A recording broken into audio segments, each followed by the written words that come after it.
Welcome to a presentation of Mountain Crest High School Sports on 107.7 KLZX and CashValleyDaily.com.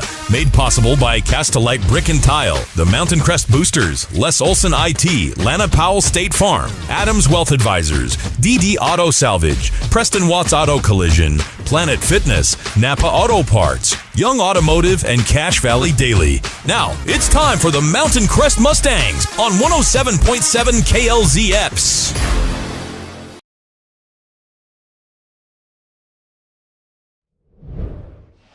Hello and welcome in, ladies and gentlemen, to Mountain Crest High School here in beautiful Hiram, Utah. We are set at the foothills of Blacksmith Fork Canyon, and it is an exciting time here to be here with you. I'm Cody Olson, your voice of the Mountain Crest Mustangs, joined here by Coach John Olson in the booth. He's back, ladies and gentlemen. Back like he never left. That's right. And now we get a little bit more color commentary, a little bit more flavor, and a little bit more spice on the game coming on today as the Mountain Crest Mustangs play host to rival Logan High School and the Grizzlies as they visit here on a cool, crisp, late August evening. Coach, how the heck are you? I'm good. It's great to be here. I listened to the game last week. You did amazing. Why, thank you. I was in the ocean off of Alaska catching massive salmon and listening to the game. Humble brag, but we like Nice. it. We like it. Well, we welcome you in here to our pregame show today, brought to you by Castelite Brick and Tile. Whether you're looking for brick for your new home, tile for your bathroom remodel, or pavers for a new walkway, think Castelite, online at castelite.com. It's time for us to go ahead and set the scene today for the Mountain Crest Mustangs and the Logan Grizzlies. I know that I myself am excited. Anytime you get mention of Mountain Crest and Logan, you get a lot of emotion, right? It happens with all the schools in the valley, but this one especially seems to go back a little far, and it seems like, for me, conjures up ideas of, late 2010, early 2009, Alex Caressa and the rest of that Logan squad that won state. They're looking to go ahead. Logan is looking for their first region championship. They are now moved to 3A North, no longer in Region 11 for 4A. Correct. And you get just so much history with both of these teams, Coach. And I know that you've been a part of those games. They're pretty intense, very emotional on occasion. They are very intense. Oddly enough, Mountain Crest is the only old region, or I guess Cache Valley team that Logan will face this year. They're not going to play Skyview, Ridgeline, Green Canyon, Bear River. We're the only ones that they're going to get to play. So it's kind of a big deal for them to come in and play a home team, so to speak. And it's a 40 game rivalry. They have played each other for 40 games. Oddly enough, right now as it sits, it's tied 20-20. Is it really? It is. It's wow. 50% right now. That's incredible. I did not know that. Yeah. I did not know that. That makes it kind of special on top of everything else. This is a special game tonight. Logan coming in here after having moved to 3A North. The preseason poll picks them third behind a very, very good Morgan team that took it to Skyview last week. Played a very good game against Ridgeline. Morgan's been making their rounds against higher competition. Right. I mean, quotations, higher competition, at least division-wise in the region. Yeah. But Logan is in that area, tucked in just behind Morgan and Grantsville. Logan is looking for their first region title, like I said, since 2015. That 2015 team for Logan was a pretty special one well. It was. Logan finished. You got me still in Alaska. I know, I'm in Alaska. Logan finished 2-8 last year, and they played a very tough game against Mountain Crest in Logan last year. Yes. One that, man, it kind of took the wind out of the sails of the Mustangs a little bit. Braden Larson hurts his collarbone in that game. He goes down for a couple. He's out. And it kind of threw a wrench a little bit in what was otherwise a very good year for Mountain Crest, 7-4. You often think, like, what could have been if Braden Larson had not broke his collarbone in that game against Logan last year. Right, and that's definitely something in the back of Mountain Crest's mind coming into this game. I talked to Coach Visser, and his biggest thing is, he said we've been talking and preaching the fact that that's last year. We're going to go past that. We're both two different teams coming in. And that's the sense from the coaches. What I kind of feel from kind of the players from Mountain Crest is they got a little bit of a chip on their shoulder because that did derail their entire season, kind of. They did still win games, but it was just not the same team. And even though they won at Logan, it came down to the last play. And it was Mountain Crest defense stopping Logan on the half-yard line to win that game. Taking a look a little bit more about Logan coming into this year, they sit at 1-1. One win, one loss so far in this one. After having kind of licking their wounds with a loss last week. Last year, this Logan team averaged about 14 points per game, gave up 38. It was a tough year for Logan. This is the second year under head coach Nate Butts, who was a former assistant coach at Ridgeline in 2020. Spent 2 years down in Texas football. Got a little bit of good stuff going on. He is a Utah State graduate and graduated from high school from Bluffton, South Carolina. So he's, I mean, if you're talking about a plethora of different, eats of football around the country. He's been everywhere. He has. As part of that. Logan is trying to really grow, rebuild. They've dropped down a level. And Coach Butts, when talking to him, he values pride, character, work ethic. He's putting in the hours. And it's definitely a trust the process portion right now for Logan. Exactly. Pretty good at 1-1 at this current point. They're going to be facing a tough Mustang squad tonight, however. Yes, and a little bit about, granted, it's only 2 games into the season, so it's a small sliver of ideas of how things look. But just to give you an idea, right now, Logan is scoring 33 points per game, averaging 33 points per game. They're giving up 34 points per game.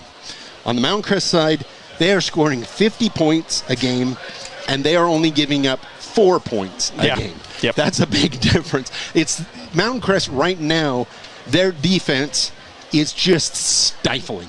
It has been stifling. But I'm going to put this out there, and Mountain Crest, their non-region games have been with teams that might not be up to the quality of Mountain Crest.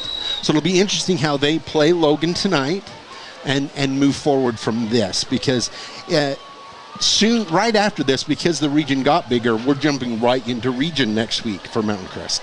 One of the things that Mountain Crest said over and over again when I talked to them, we're not thinking about the next game. We're thinking about this game. We're taking every game one step at a time. So we will see how they have prepared for Logan and how Logan has prepared for Mountain Crest. Yeah, and talking more about Logan, I know that I did a little bit of research on them. Tonight you're going to be seeing a lot of throwing the football from junior quarterback Easton Favaro. The junior quarterback currently right now sits with 6 touchdown passes, 531 yards in 2 games. That's averaging just over 225 yards a game. That's a very normal, they're scoring points. Yeah. They're throwing they're throwing scores. They're getting things going. He also can run the ball. Steady leader. This is someone that was there last year. He's coming back as a junior, looks really good. Running back duo of Avila and Birch.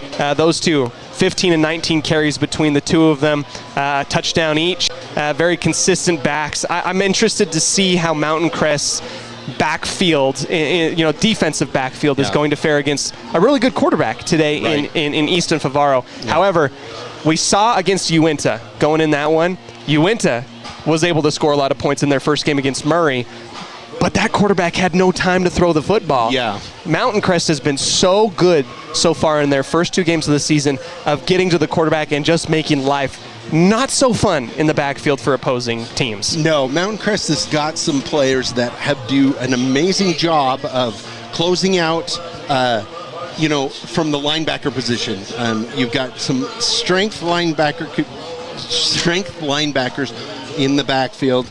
You've got some great front line men, and they work really hard. Very hard. We had a really fun sack one of my favorite plays from last week was a Neil Dewey sack. Neil Dewey, big kid, and he just took one hand through this quarterback to the ground, and I'm like, man, there's no weak point here. You got to find what's going on. The one thing that I felt like Mountain Crest maybe was a little bit soft on, they gave up a 57-yard touchdown pass to Romeo Garcia, their star wide receiver against Uinta, at Uinta. That might be a place where Logan tries to get the long ball going, but man, if you can establish some type of chink in the armor here, if you can maybe get something going, that's what I want to see really from Logan in this one. Defensively, Logan is led by Mason Birch. Running back on one side of the ball, linebacker on the other side. He's a steady tackler from the backfield. He's going to be fun to watch as well as the Mountain Crest Mustangs take the field and claim midfield They're going to be rocking the orange out tonight. Again, reminds me, I mean, they've always done orange, but there's been a little bit of color scheme changes lately for Mountain Crest. Right. The orange on orange is just quintessential, just like Hiram and Mountain Crest football. I really like it a lot. You'll see Logan coming out here tonight. They're rocking their white tops, white bottoms, and black helmets. I didn't see a hint of crimson on them tonight. No, I didn't. In their color scheme. You'll see it as they kind of come on out. Yeah. It'll be exciting. We will go ahead and take a quick breather as we wrap up the pregame show, brought to you by Napa Auto Parts, your locally known Napa Auto Parts supplier. Parts over a dozen local Napa Auto Care centers around the valley. You can count and trust on them as they are an ASE certified mechanic dealer. Let's go ahead, take a quick break. We'll come back to you after our national anthem, get the scene set for you as we get ready for this rivalry matchup here in Hiram. Don't go anywhere on 107.7 KLZX. From day one, right down the street, to present day, all over America, Napa and our nationwide network of parts and exceptional service were built for one mission: to keep your business moving full speed ahead.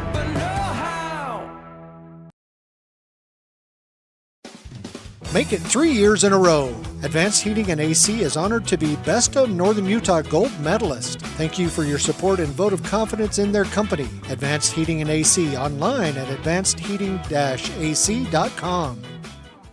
At Adams Wealth Advisors, they believe that successful wealth management is all about planning. Adams Wealth Advisors is here to help. If you're transitioning a business, searching for the most up-to-date tax strategies, need help managing investments, or need help with estate planning, Adams Wealth Advisors has your back. From what's happening in local political elections, to breaking news, to photo galleries and replays of the latest games. If it's happening in our community, it's on CashValleyDaily.com and the Cache Valley Daily app. Local, relevant news on CashValleyDaily.com. I'm Lana Powell, and my team and I are here to make insurance simple. Because we live right here in your community. And if the unexpected happens, you'll have neighbors you can count on. Come see us at Lana Powell State Farm, here to help life go right. Preston Watts Collision and Glass has been your #1 resource for collision repair and auto glass. We specialize in windshield repairs. Competitive prices, call Preston Watts Collision and Glass at 563-3215. We do it right.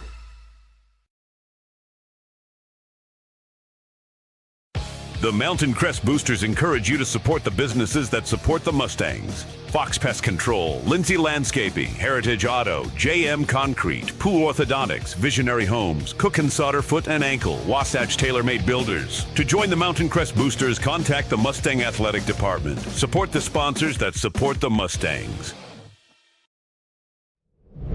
Welcome back here to Hiram, Utah. Our national anthem having been played, we are ready for some football time.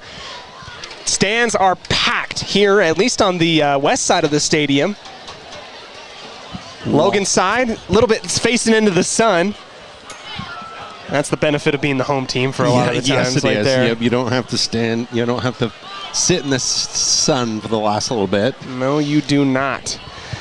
Captain's going out for the Mountain Crest Mustangs. I'll give you a read on who's out there. It's Braden Larson, Cruz Ramos, Carter Egbert, and Kai Passy. So I'll get you the captains for the other side as well. Coach, while the coin toss is happening here, we had an opportunity before the broadcast began to recognize Mountain Crest's super fan, someone we know very, very well. We do, yep. Mountain Crest did a presentation of a jersey to Kurt Olson. He graduated in '95 here at Mountain Crest. In 30 years, he has only missed 2 home games because of sickness. We do know Kurt well. To give you an example of his super fandom, when his nephew was starting for another high school in the Valley and his brother was coaching that same team, he was asked if he would go and cheer on his nephew and his brother, and his exact quote was, "They are dead to me, go Mustangs." That is Kurt Olson, the super fan, and can't blame him. Can't blame him whatsoever. And because those people are back at Mountain Crest as well. So who knew? He knew what he was doing. Right? So. Yeah, he knew right. And I looked away from you for a half second. I don't know if you saw who's going to get the.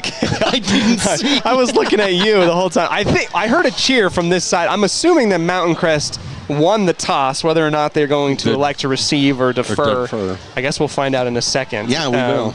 Regardless, taking a look at last week's game, I'll give you a quick synopsis of what went down. Mountain Crest dominated Uinta in a non-region matchup, securing a 62-8 victory. Huge win for the Mustangs. Braden Larson, huge, throwing for 5 touchdowns, including the play of the game, which was a 70-yard pass to Cale Olson in the second quarter. Brenton Lishman also kicked, had a fantastic time as well. We had an interception return for a touchdown as well.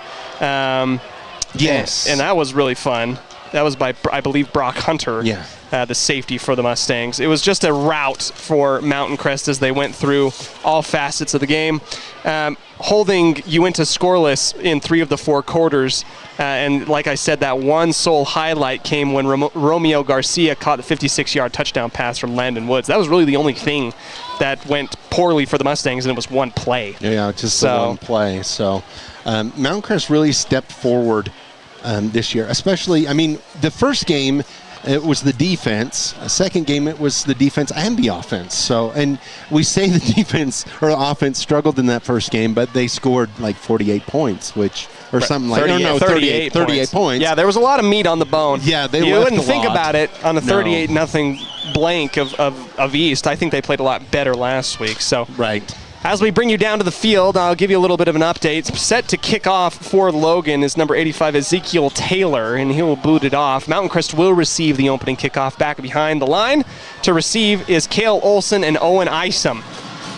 Hand is up in the air, and we are getting ready to go. Whistle is blown, and here comes the opening kickoff of the game tonight.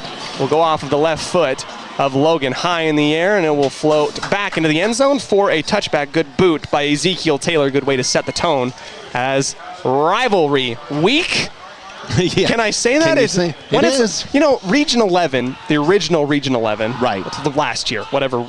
Yeah, whatever it was last year. Every one of those is a rivalry game, right? It really was, minus probably that Westfield. Right. The Hook'em Horns. There was no real rivalry there, but every other game is. It's true. So, you know, this is, and so Logan, this will be their only rivalry game this year. All right, well, the ball gets thrown off to the Logan sideline. Mountain Crest starts off with it. They're going to rock that set that they had against Uinta, those twins on either side, a running back offset to the right of Larson. Snap in the middle. Larson's going to look to pass. It's going to be a long ball first. He's looking for Olson, and he catches it at the 50-yard line. What a drop catch. in the bucket. Wow. It was really well covered, but it was just a perfectly thrown ball and a perfectly caught ball by Olson. You couldn't really, the defender did an amazing job covering that. Yeah, Clayton Wilkie, the senior DB, did not give a lot of breathing room to Olson on that side, but it just so happened you put your arms up at the right moment, drops right down in the bucket. Cale Olson picking up right where he left off last week after he caught a 70-yard touchdown pass from Larson last time, and why not start with a big 30-yard bomb to begin the game?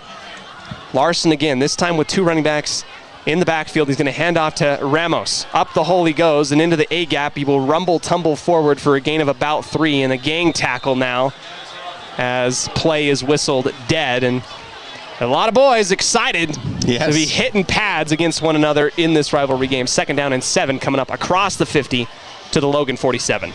Yep, and it was a hard-fought 3 yards because Logan is filling the box right now. They are bringing, I believe they brought 6 on that one. So Mountain Crest lines up again, trips to the near side of the field, offset back to the left of Larson.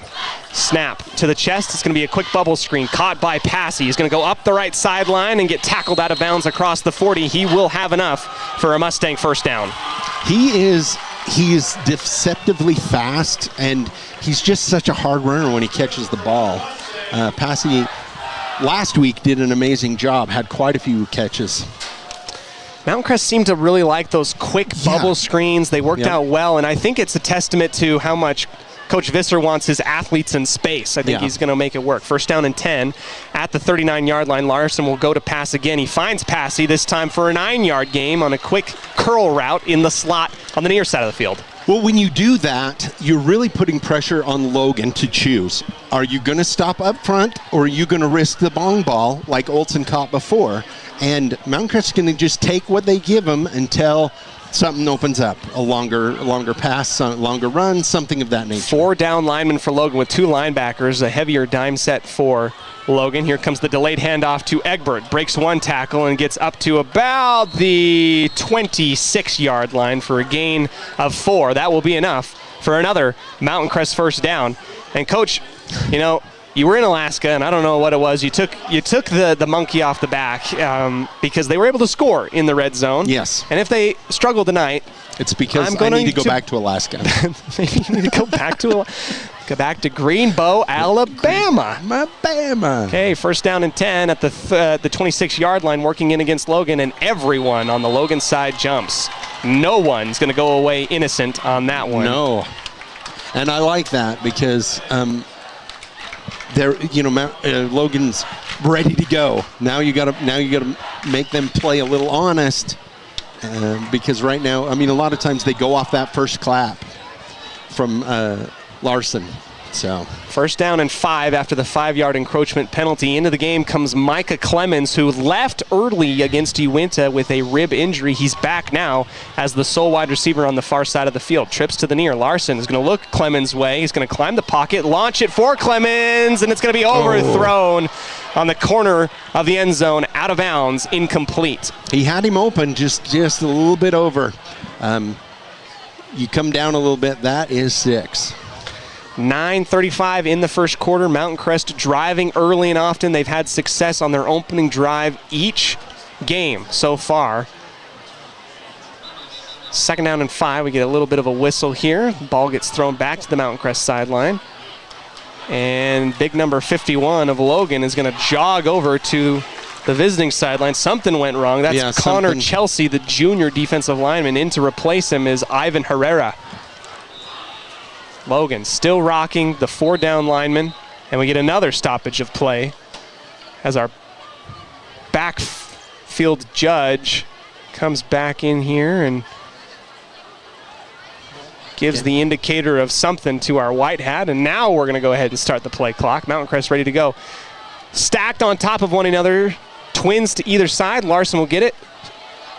Middle A blitz. Egbert runs around the blitz and gets up to enough space for him to gain 5 yards inside the 15 and another Mountain Crest first down.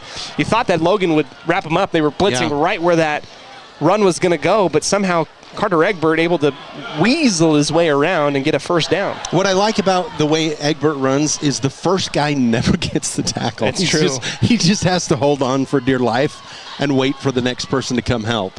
Puma Huerta now giving Egbert a breather to the left of Larson. 2 tight end set for Mountain Crest. Motion across the line, and they'll pitch it to Huerta. Gets a block from his offensive lineman, but good tackle in the open field by Logan. They'll give up 4, but it could have been a lot more dangerous. Yeah, he had more room on the outside, but that's really hard to see when you're coming downhill like that. On the tackle, number 23, Quinn Pingree, sophomore defensive back for Logan. Taking on Puma Huerta right at the legs. Second down and 6 on the far side hash, working inwards. Got to get to the 5 in order to get the first down. Trips to the near side, open side of the field, motion across the face of Larson. He'll fake it. Toe will go up the middle, and he's going to walk into the end zone. Touchdown, Mountain Crest. That was obviously a design run play, but it just parted like the Red Sea for Larson, able to make it right in there. So Larson takes it in from 13 yards out. 8-12 in the first quarter. Mountain Crest leads. I'm not 100% sure, but I believe Larson is still Mountain Crest's lead rusher at this point. Flishman with the PAT is good. We'll go ahead, take the break. Mountain Crest leads 7-0 here, early goings of this game over Logan. Don't go anywhere. We'll be back on 107.7 KLZX and on CashValleyDaily.com. From day one, right down the street, to present day, all over America, Napa and our nationwide network of parts and exceptional service were built for one mission: to keep your business moving full speed ahead.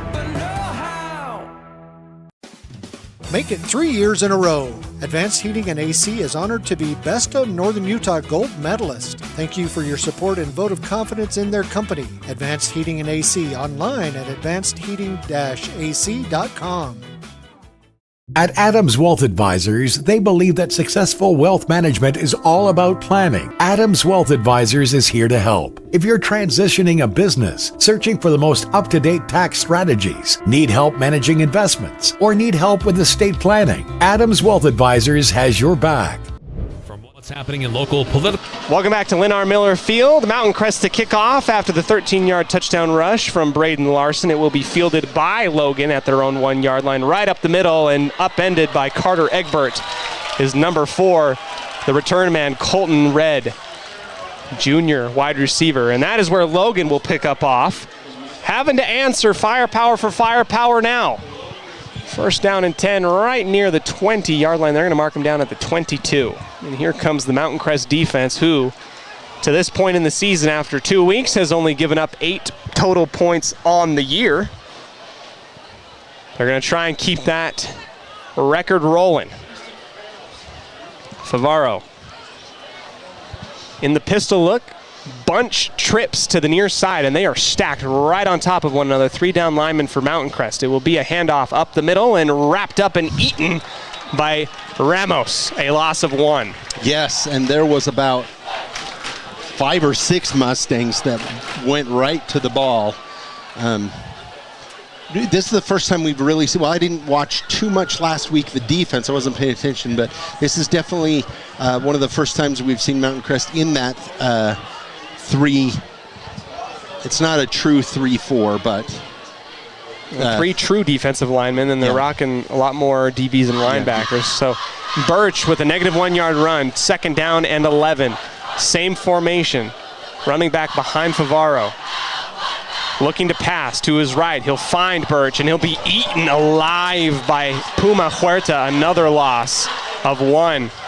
Goodness, it doesn't look fun. It doesn't look fun to play Mountain Crest at all. No, their defense. And I'm an offensive man. I mean, like, you self-proclaim as defensive, I'm a defensive specialist. Coach, yep. I definitely love offense a lot more. I will say that with, a sure fact. Mason Birch is number 0 for Logan. Mason Birch. Who's 99 for Mountain Crest? Logan lines up again in the pistol. Motion across the face. Here comes Favaro. Pressure in his face. This is from Egbert, who loses his balance. Launches near side. Caught by Logan. Gang tackle and pushed out of bounds at the 20. So 3, and we get a late flag, and Mountain Crest was very excited. Yes. Shark frenzy in the water, and we were probably going to get a late hit out of bounds. Yep, they're going to give them the first down. I'm not sure it was a late hit, but it might have been extracurricular. What's the difference? I don't know. Stats. It goes down different in stat, I guess. No, it doesn't. It's the same penalty. Personal foul. Late hit out of bounds, and they will march off 15 yards up to the 35. And we got big number 99. I believe if we want to let our Cache Valley, we're Cache Valley, the Valley channel. I believe that's Neil Dewey, who's number 99, and it doesn't matter because I'm speaking to the air right now. Here comes Logan again. Favaro will flop the formation. Quads to the far side. He'll be all alone. 5 offensive linemen to protect him against the 3 down linemen of Mountain Crest. Pressure from the right side. Going up the middle. Favaro nowhere. Again, gain of nothing. Taken down by Carter Egbert on the design QB draw. And there's another flag. Another flag comes out. And Mountain Crest has really got to realize it's the second guy that's going to get the flag every time. So Laundry on the field again for the second play in a row. Because on their own, Logan has not got a yard. No, that's true. Mountain Crest has given them 30. Unsportsmanlike conduct penalty against the Mustangs. And they're going to mark down who that was on their sheet, because if you get 2, you're done for the game. And Visser would like an explanation of what is going on. I believe it's Neil Dewey. He got it. Our officials are going to mark it off from the 35. That will take us up to the 50-yard line.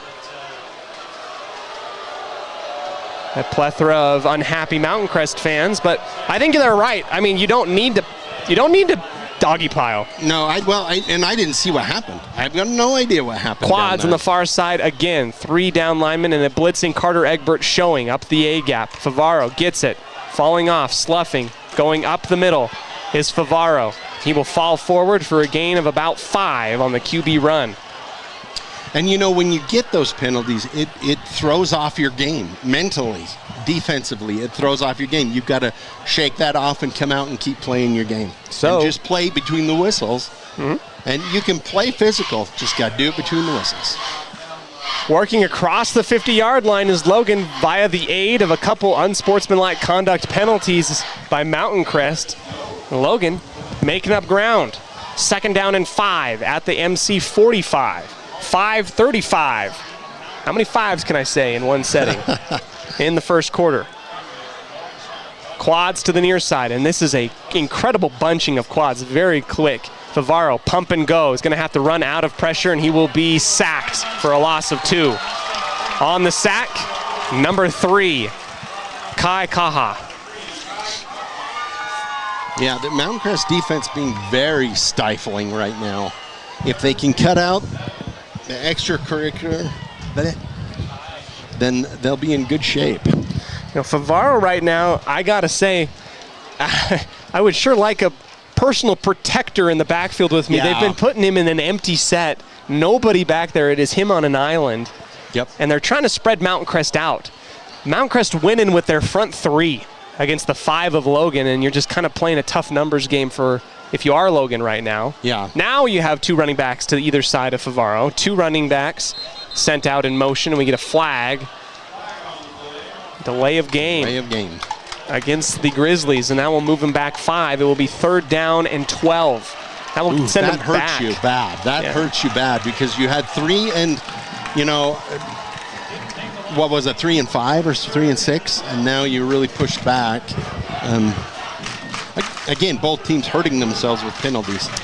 The play clock very fast. I mean, it just feels like it's very fast. Yep. Absolutely. We'll get you updates around the region at our next dead ball. 3rd down and 12 for Logan. Back on their own side of the field. Mountain Crest kind of crowding the box this time. Quads to the near. Favaro all alone in the backfield. It's going to fall upon his shoulders as he looks to throw. Pump and go again. He's going to launch in the area of an intended receiver. It will go in and out of his hands. Incomplete. Good breakup by Adrian Garfias. Logan, with 5 linemen, are not able to keep the 3 Mountain Crest defensive linemen out of the backfield. All 3 got through that line like it was a sieve. Mountain Crest definitely getting pressure right now. So 4th down and 12. Logan will try to attempt to pin Mountain Crest deep with 4:26 remaining here in the first. Set to punt. Oh man, wish we had numbers on the sides sometimes. Good punt off the right foot. Fielded by Mountain Crest, and it's muffed. The ball is on the ground, and it is going to be a fight for it underneath. I think Mountain Crest was able to fall back on top of it. He called for a fair catch, but he was hit. That's why he muffed it. He got hit. I don't think so. I think that he fumbled the football and then got hit. They are going to say it's Mountain Crest ball. Mountain Crest keeps it. Yeah, it looks like Grayson Bone, the junior, able to fall on top of it. No, but I think that he called for the fair catch and then muffed it on his own. Ball hit the turf, and then after that you were free game. You're free game, yeah, exactly. Well, Mountain Crest fortunate to fall on top of it. They're going to get back into the offense here. It was all MC. Good things working. High EPA per play, efficiency-wise. Larson in the gun. Blitz from Logan outside the left side. He's going to step up into the pocket. Pressure as Larson weaves his way in and around Logan defenders. He's going to lower his shoulder and slide to the 35. A gain of 11. And if you're a Mountain Crest fan, you kind of tense up a little bit. Yeah, you're like, a little bit. Braden. But he did slide. That was good. But real quick, Ridgeline is up 7-0 on Brighton.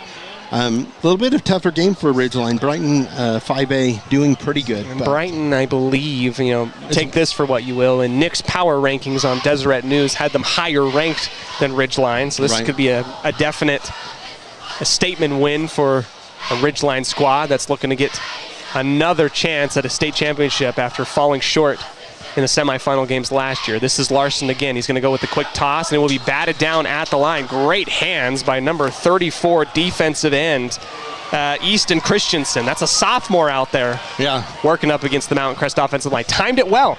Yeah, he saw did. Larson swing it and put his hands right up.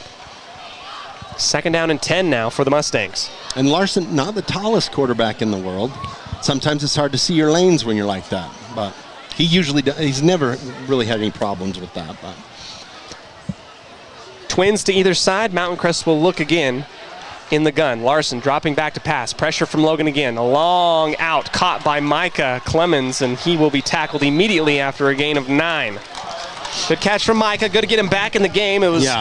It was tough to see Micah on the sidelines for the majority of the time against Uinta. You didn't know what was going on, but you knew that it was his midsection. Right. He got hit in the midsection really hard. It was a screenplay that just didn't develop the way it was supposed to, and it let that corner get a bead on him.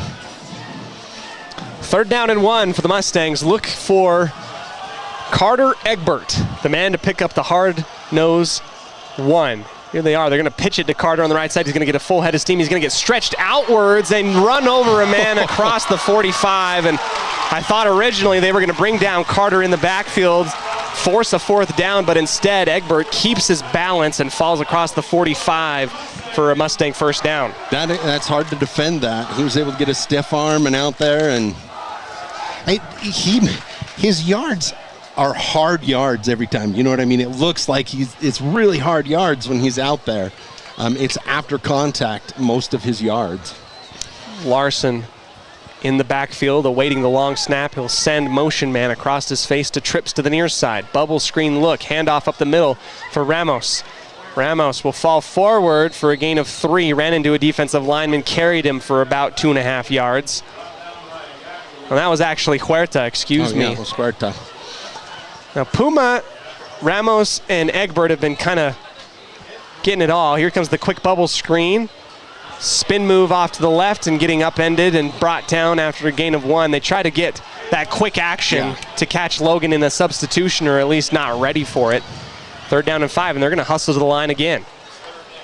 3rd down and 5 at the Logan 47. Larson, pressure again, and there was a bad hold in the full backfield. Got away with. Yes, they did. Larson will run up the right side, and he'll go across the 35. He had his hands completely out. That was not a blindside block. I'm going to explain to our viewers that saw it. I apologize. I cut you off. No, go ahead. I really apologize for that. It's not a blindside block if you have your arms in front of you when you block. You can't hit them with your shoulder, your head, or your body, but they're going to call the hold. Yes. Yeah, and it is tough to see that sometimes. I think you are right. When you're engaged, you're allowed to push and get things going. But you spin your body around and it catches the eye of the official. And frankly, I think that this is the lesser of two evils because Puma Huerta tackled somebody in the backfield. Yes, he did. They got away with a bad hold on that one, for sure. For sure. Absolutely. Well, 3rd down and 2 regardless. They're going to move it backwards from the 35. 3rd down and 2. Mountain Crest looking to go ahead and get another one. They're going to hand it off to Egbert off the outside run. He's going to get a seal, and he's going to go up the far sideline. Here he is, putting a shoulder down, and another flag is out on the field, right at the 40-yard line. And I'm going to explain this too. They're going to call the holding, but I'm going to explain to you why it's not. They're engaged, and the defender pulled away from him. So you can have a hold of the jersey inside, but because he pulled back, it looks like a hold. It's not. Another holding penalty against the Mustangs, and there's been quite a few. They've been guilty of it for a few times. They have been guilty, but I'm going to say that was absolutely not, because they were engaged and he pulled back away from him, and that is not a hold. Makes it 3rd down and 8 for Mountain Crest on the far sideline. A tough break for the Mustangs. However you look at it, the flags are definitely keeping Logan in this game. Well, an update here, I believe in the early goings of the Green Canyon game. Pleasant Grove gets a massive pick six and ties the game with Green Canyon. A little update on the other end of the valley. 3rd down and 8. Twins to either side. Larson will survey the defense. Logan crowding the line, showing pressure, and they're going to bring it. There comes another hold and a long toss, and it will be broken up, incomplete. And we're going to get another hold in the backfield, and that one was... That was a hold. That was a hold, yep.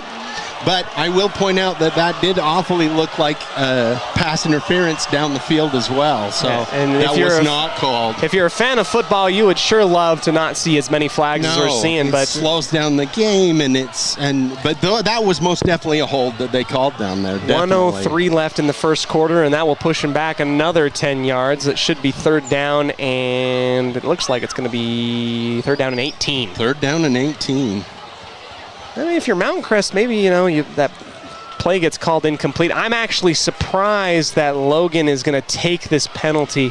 I almost feel like I would have rather have gotten the 4th and 8. 4th and 8, yeah. Than the 3rd down and whatever this is, 3rd down and 15, 18. Because Mountain Crest is capable of, big plays. They are, yep. I don't know. It's kind of a 50-50. I don't know. It's kind of that 50-50 one right there. And, if you're Mountain Crest and you don't usually punt, you can think of this as 2-down territory. Yeah, you could.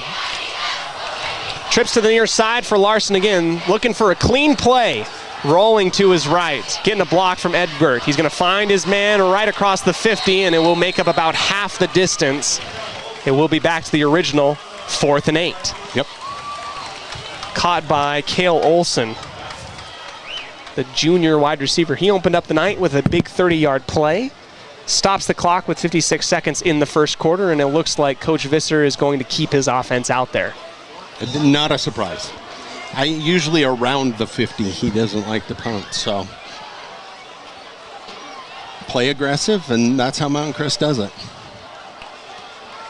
Larson peeks his way over to Coach Visser on the near side. He's got twins to either side of the formation, wide receiver-wise, and a personal protector in Carter Egbert. He's going to drop back to pass, look to his left, a double flick, and he's got Clemens open, and he misses him. Clemens runs into the kicking net, incomplete. Tough break for Mountain Crest. That's the second time that Larson and Clemens have had an open look for either a touchdown or a massive game. Yep. And it didn't work. It didn't pan out. Turnover on downs. Did not pan out. But that's all right. Mountain Crest defense got to come out again.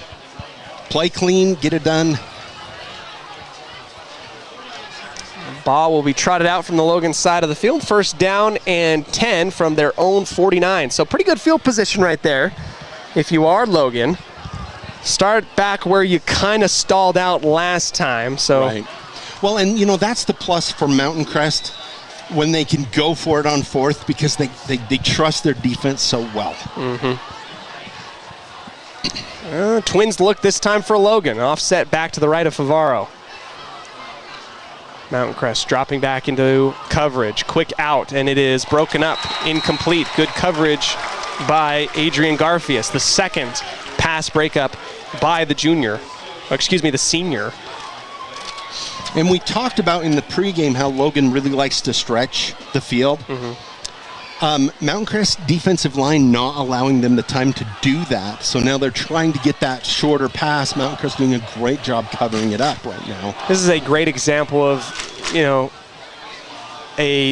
don't need to have an all world-class defensive backfield if you have great defensive line. You only have to cover for 2 seconds, Yep. Favaro, motion across the face. To the far side, dropping back to pass. It's a wide receiver screen, and Logan's got it set up fairly decently, but it's very quickly covered up by the Mustangs. Caught by Jace Pingree, the wide receiver for Logan. I like that call by Logan, though, with Mountain Crest's aggression to come out with a screen like that.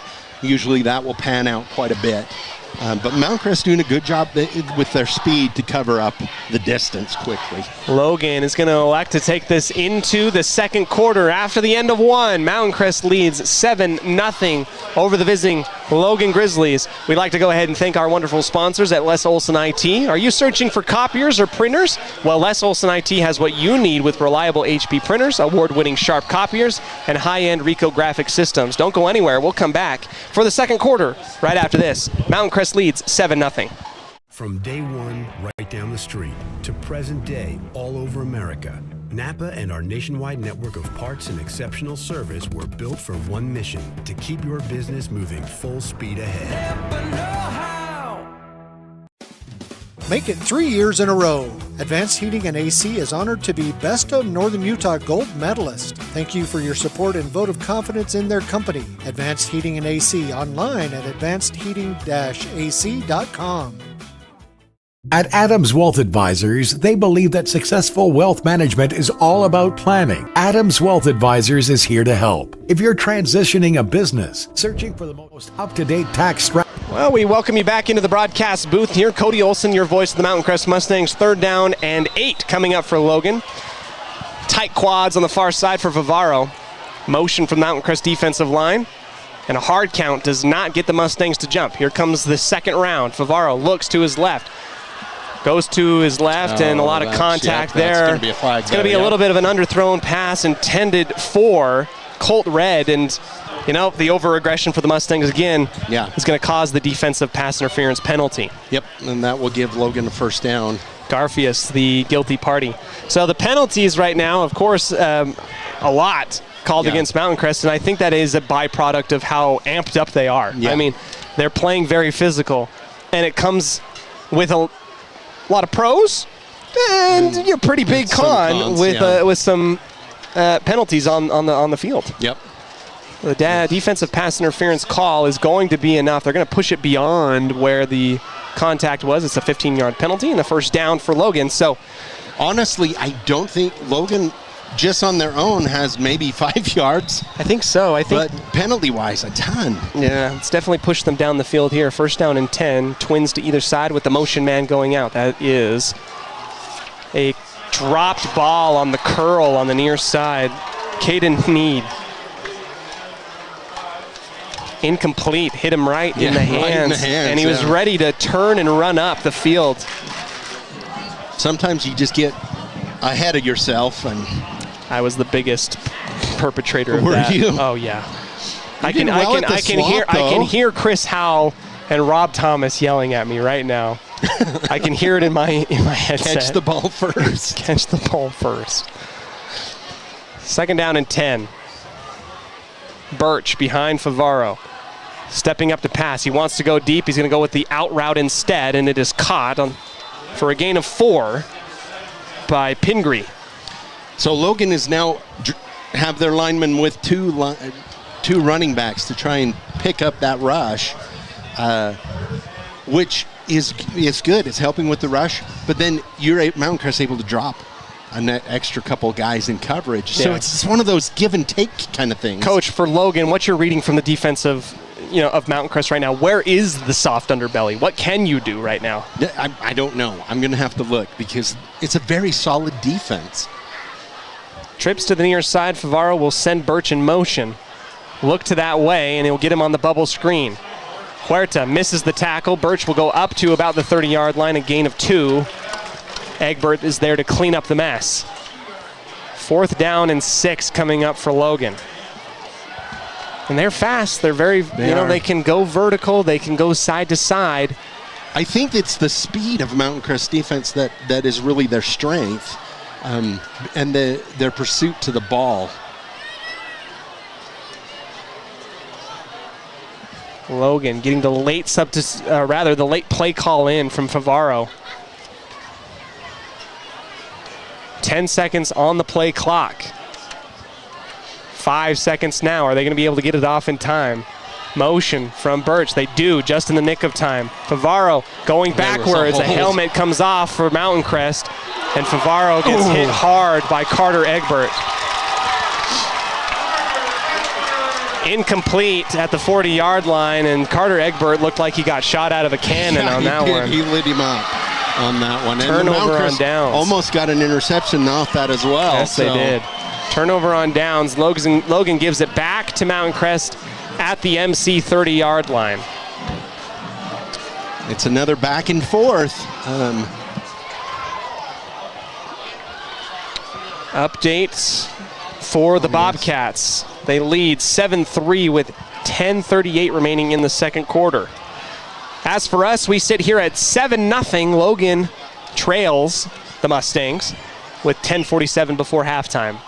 Here comes Larson, trots out his offense, and he's going to rock the empty set. 4 down linemen, defensive linemen for Logan. Stunts up the middle. Larson climbs the pocket, and he's not going to escape. Great pressure, great tackle, and a sack for number 50, Anthony Holmes. Both defensive lines doing an amazing job tonight. Being a defensive coach, I salute both defensive lines. They're doing a good job. Now, there was a fantastic stunt between Holmes and his partner, Connor Chesley. And both of them, Chesley dove into the guard while engaged with the center. Wrapping around was Holmes, and he comes up the middle free, and he gets to Larson. Brings him down for a loss of 5. Second down and 15. Crowding the line again. 0 pressure look. A pitch to Huerta. Avoids the shoestring tackle and falls forward across the 30 up to the 33. A gain. Oh my gosh, it was a lot 10. bigger gain than I thought. A gain of like 9. 9, a gain of 9. I didn't think it was that much when I was watching it, but yeah, it was. So as a running back, would you prefer to run between the tackles or get it on the outside? For me personally, I did prefer to run outside the tackles. But you were a speed back rather than a strength back. Yes. Yes. We had Cody Pope and we had Lavani and Cody Pope did enough for that for me. Yes. They when I needed to run away from people, they gave me the ball.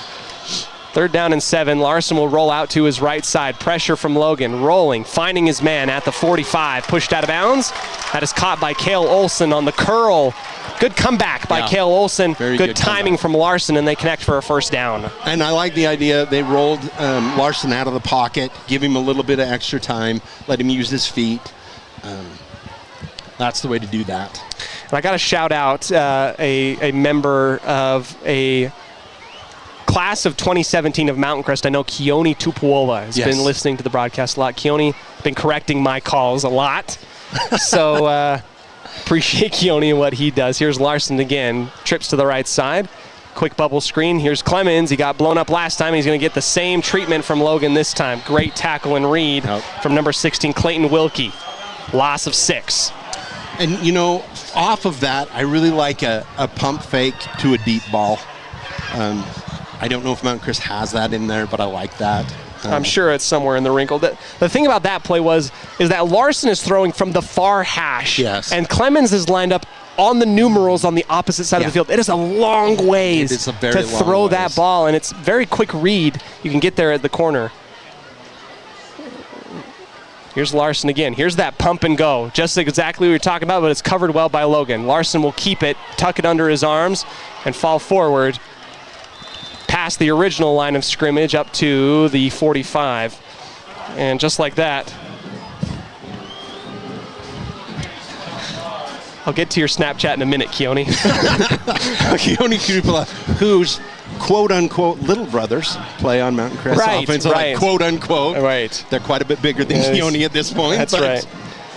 If you speak too loud, George right below is going to knock my block off if I yell at the Twins too much. So here's 3rd down and 9. Larson will fake it. No, give it to Egbert on the outside run this side. He's going to try and get the corner. He's not going to get there. Great tackle. I mean, fantastic from Clayton Wilkie. Yep. Brings down Carter Egbert for a minimal gain of 2, and it will be 4th down and 6 for the Mustangs. And Mountain Crest's offense, Logan's defense doing a much better job in this series. Mountain Crest will punt. I don't want to give anything too much away, but I believe that's Braden Larson in the punter's position. I don't know if he normally punts. Maybe he does. Or I'm about to give away a fake very easily here. Here is the Mustangs, and it is a fake on the right side. Catching it on the right. Here it is across the 30, waiting, going back to the far sideline. This is Mountain Crest on the fake, and he's going to be pushed and ushered out of bounds. That is a hookup with Brady Muir, and there was nobody to cover him coming out. That. And I immediately knew. I'm like, why is Brayton Larson in the punter position? In punt formation, yes. I love the aggressiveness of Mountain Crest coming out. And Visser is a very aggressive offensive coach. And you feel empowered when you have a coach like that, if yes. you are someone. Here comes a little bit of a wishbone look by the Mustangs. Under center, Larson, handoff to, I believe, Huerta, and he'll fight his way off a couple Grizzlies for a gain of 5. I love that wishbone. I really do. I know, you're like, what? You don't like the wishbone. I love the wishbone. Don't lie. Don't lie on the broadcast. Do you know why? I'll tell you after this play. Okay, good. Well, they're going to remain in the fishbone. In the fishbone. Here we go. Ramos and Egbert will lead the way. Here's a fake. It's a one-man route by Kai Passy, and he's covered well. Larson, get out of bounds, young son. There he is for a gain of 1. The wishbone is a straight-up, in-your-face run. It's not a trick play where the wing tee is a misdirection magic trick every single time. This is a straight-up fist fight versus a third-rate magic trick. That's why I love the wishbone and why I hate the wing tee. Oh, Coach. Okay, you might not agree, but can you understand what I'm saying? No, I don't. I don't understand what you're saying. Well, it's a football term. I don't know. Here's another wishbone look and a handoff up the middle for Egbert. He's going to lower his shoulder, fall into the end zone. Touchdown, Mountain Crest. That's a 7-yard touchdown run by Carter Egbert. And that extends the lead to 13 for the Mountain Crest Mustangs. That was a straight up, I'm coming to the A-gap, try and stop me. At the 5:55 mark in the second quarter, Carter Egbert takes it in on the touchdown rush. PAT pending for Lishman.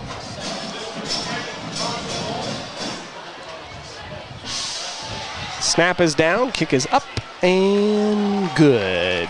Lishman extends it. 14-0 for Mountain Crest. We'll take the break. Come back to you in just a moment here on 107.7 KLZX. From day one, right down the street, to present day, all over America, Napa and our nationwide network of parts and exceptional service were built for one mission: to keep your business moving full speed ahead. Make it 3 years in a row. Advanced Heating and AC is honored to be Best of Northern Utah Gold Medalist. Thank you for your support and vote of confidence in their company. Advanced Heating and AC, online at advancedheating-ac.com. At Adams Wealth Advisors, they believe that successful wealth management is all about planning. Adams Wealth Advisors is here to help. If you're transitioning a business, searching for the most up-to-date tax strategies, need help managing investments, or need help with estate planning, Adams Wealth Advisors has your back. Welcome back here to Mountain Crest High School, and we do apologize. We lost our camera for a half second, and I believe we have it back now. Yes, we do. So maybe that's what Keone was yelling at me about. Maybe it was. Lishman will put his hand up in the air. Mountain Crest leads 14-0 here at home against Logan on a 7-yard touchdown rush by Carter Egbert in the wishbone, and nobody got to see the wishbone because we were having technical difficulties. Well, I'll explain it to you. It's hard-nosed, straight-up-the-gut football. Thanks, Coach. As God intended it. Heaven forbid you have a pitch option. Here we go. Kick is going to go into the back of the end zone. I like that we view football differently, yes, Coach. That's good. What fun would it be if I agreed with you? That's true. I mean, why would I do that? That's true. That is true. And the other thing that I like about it is it's a facet of their football. It's not their football. You know what I mean? Yes. It's not like, yes. I'll tell you we're this going much. to do a wing tee all the time, And guys. you might agree with me on this one. There were multiple times in a very fun offense for the Utah State Aggies late in the 2010s. Yeah. That you would be down at the 1 yard line, and they would not put Jordan Love, they would not put their quarterback under center. They were going to take the snap from shotgun, and that drove me bananas. Here's Favaro looking to the left. Steps up to the pocket. He's going to launch it long on the out and up, and it will be incomplete. That was close. Good coverage from Garfias, intended for number 7, Pingree, who's had a pretty good night tonight so far on the receiving end of Favaro's tosses. Logan's offensive line doing a much better job now keeping Mountain Crest's 3 out of the backfield. He's there for a little bit. It was a sieve.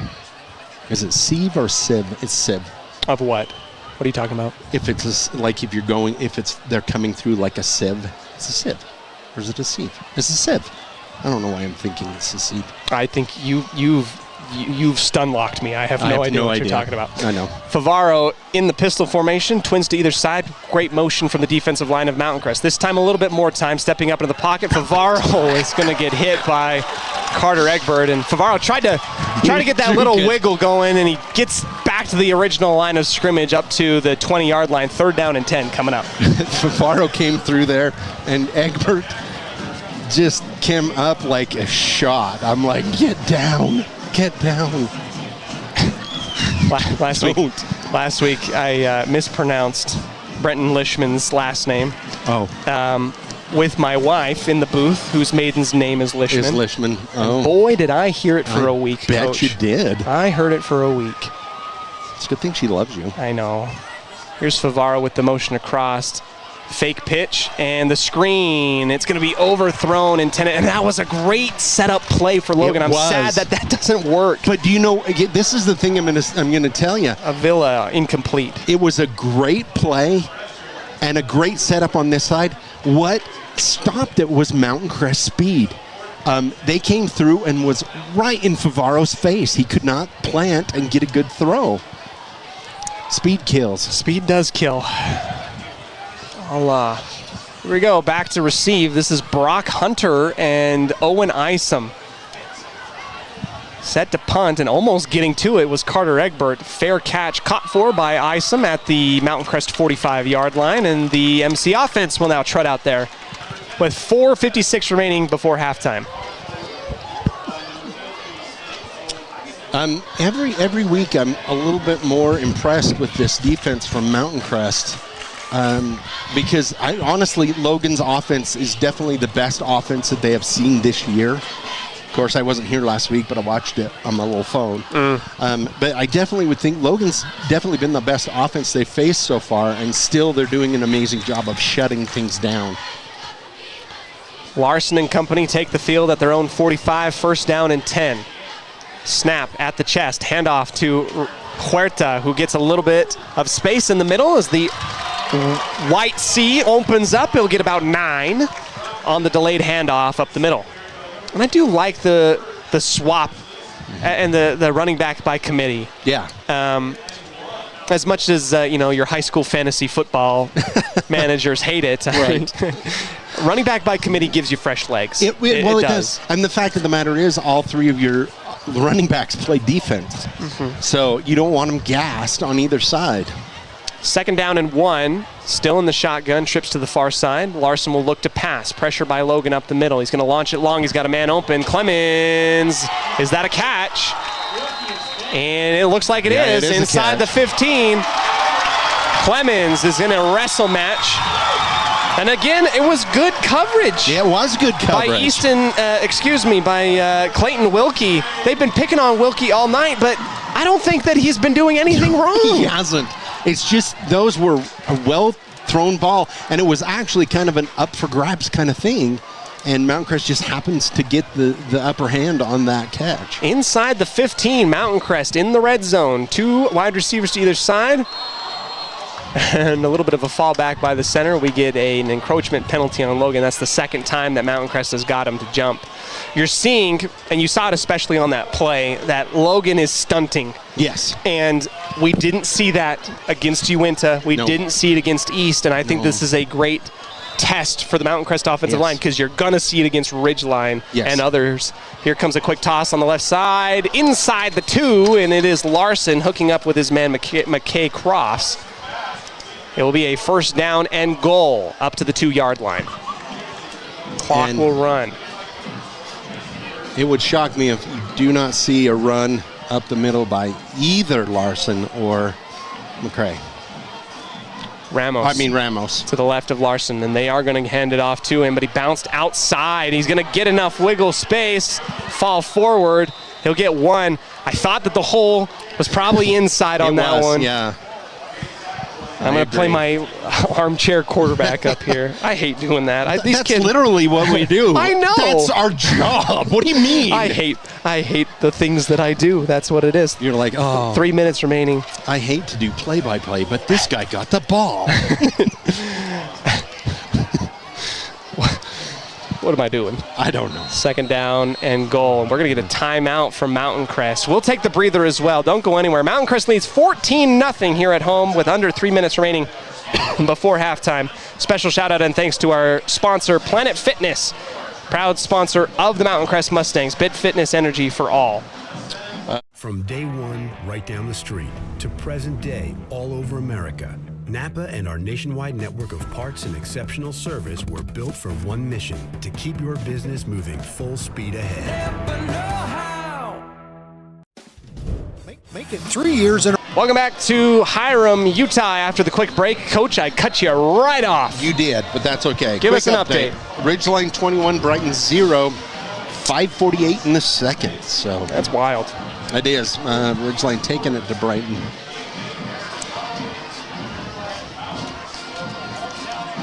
Second down and goal for the Mustangs. 3 minutes before halftime.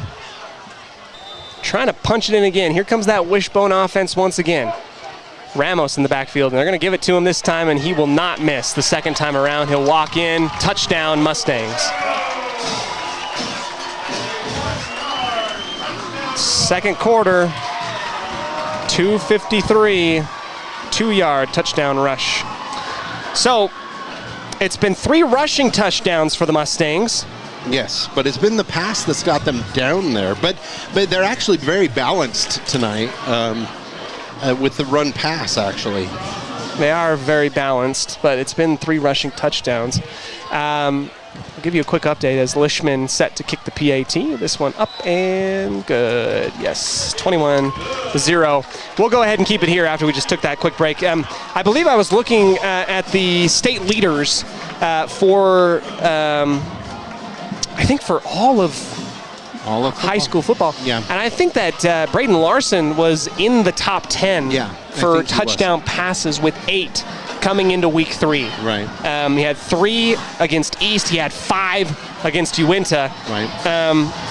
But now Mountain Crest proven that they can punch it in via the hard-nosed type of way as well.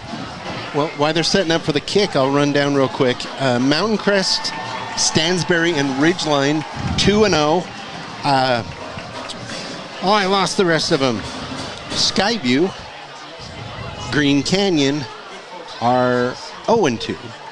And then Tooele is 1-1 in the middle there.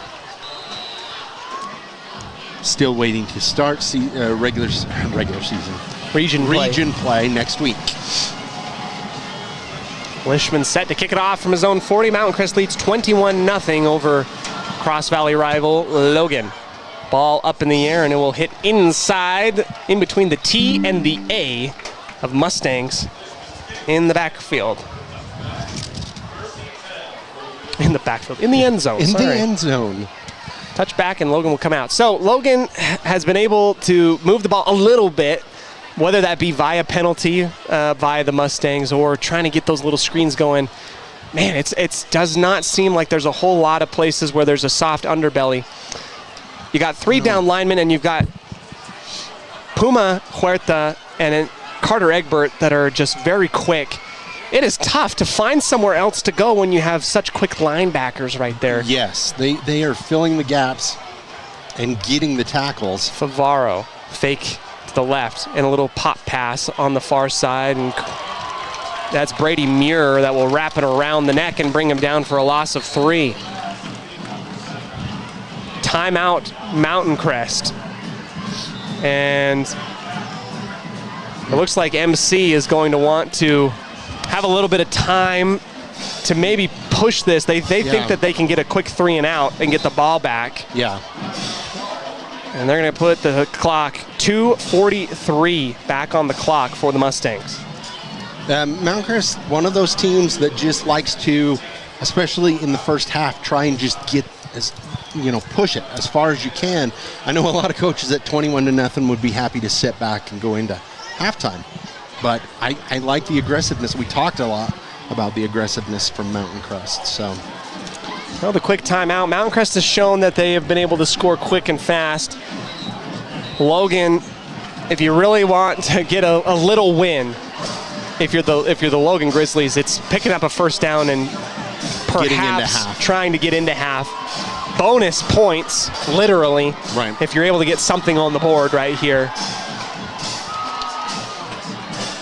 Mountain Crest, I believe, with 1 timeout remaining in their back pocket. Favaro will look to pass. He's going to look right, then left, nobody open. He's going to roll and find no one. It's going to be over the outstretched arms of number 9, the tight end, Graydon Olson, younger brother of USU commit Reed Olson, whom we called a basketball game for last December. Yes. Reed was a beast inside the paint, and he's going to go play football for the Aggies. Yes, he did really well. He was big time off on the football field and basketball field court for Logan. The basketball field. Well, with a last name like Olson, you just know you're going to be amazing at football. I wish that were true. I wish you weren't.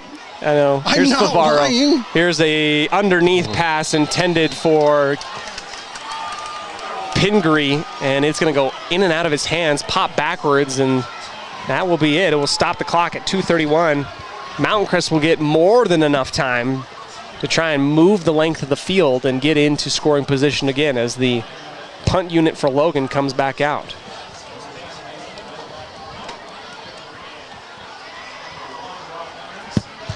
In these rivalry games, the gloves really come off. And they do. Snap almost goes over the head of the punter. It's going to be a short kick. It will roll at the 35, and it's touched by Mountain Crest and then scooped up by MC down the near sideline. Logan wasn't paying attention, and here into the end zone goes Mountain Crest for the punt return. Brock Hunter. That was a really quick score by Mountain Crest. That's called saving the bacon of your teammate, because that was touched. It was. By the Mustangs. It was a very good play by Logan in the fact that he pushed him into the ball, which is what you're supposed to do, but then it just happened to bounce right into his hands.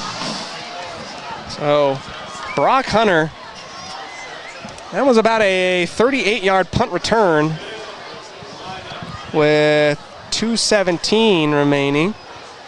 38.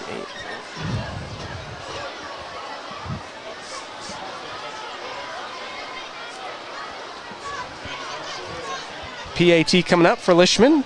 Boot down, kick is up, and it will sneak past the right upright, up and good. Well, Brock Hunter had a pick 6 last week. Now he adds a punt return to his repertoire on the season. Congratulations to him. And now the Mustangs go up 28 to nothing. And I'm so bad at updating the scoreboard. I'm sorry, everybody. We'll take the break. Come back here on 107.7 KLZX.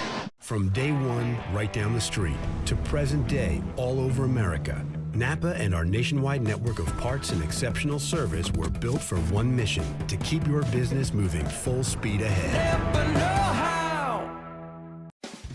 Make it 3 years in a row.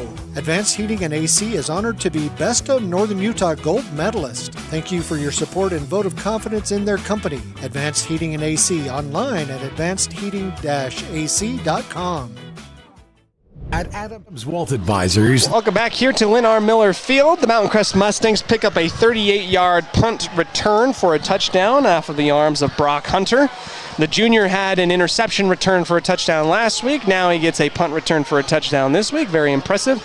I appreciate your patience as I'm very slow to update the score bug, but we have a Mountain Crest lead 28-0 with 2:17 remaining here before halftime. A very comfortable lead so far for the Mustangs, who have, again, not given up more than 8 points on the year. Here comes a kick way well into the end zone for a touchback by Lishman. And really those 8 points came off of a bizarre 56-yard, just well-executed play by Uena. So, Coach, it looks like you got some updates for us. I do. Ridgeline is up 27-0 over Brighton. That surprises me. That surprises me, really too. Does. Green Canyon is up on Pleasant Grove 10-6. So, both in the second, I believe. So, that does surprise me. that one. Yeah, I kind of thought Brighton might give them, a game, but so far not so much. I'm normally not one to be like, go out of my way and find this. Here's Favaro with trips to the far side, and the ball almost fumbled. And it almost looked like the center was expecting Favaro to be right up on his backside. The ball kind of bumped up into the air, dead-like, and then falls backwards for a loss of 5. Man, you might have campouts for a big game next week. Yeah, it's going to be a big game next week. Yep, I think it will be. It'll be fun. It'll be fun. Too bad it's at Ridgeline, so we don't get to call it. That's unfortunate. It is. The guys at Ridgeline are going to have a fun game to call for sure. There's Favaro falling backwards, and he is blown up in the midsection by Carter Egbert. Immediately gets picked up by his offensive lineman. Egbert has a thing for Favaro tonight. Yes, he does. And I've noticed, and I don't blame him one bit. Favaro is hearing the footsteps. Yeah, he's getting the ball out. He's getting the ball out very quick. We'll take a break as well. Come back right after this here on 107.7 KLZX and video streaming on CashValleyDaily.com. From day one, right down the street, to present day, all over America, Napa and our nationwide network of parts and exceptional service were built for one mission: to keep your business moving full speed ahead. Preston Watts Collision and Glass has been your #1 resource for collision repair and auto glass. We specialize in windshield repairs. Competitive prices, call Preston Watts Collision and Glass at 563-3215. We do it right. To Hiram, Utah, the Mountain Crest Mustangs lead 28-0 over rival Logan here on a beautiful night.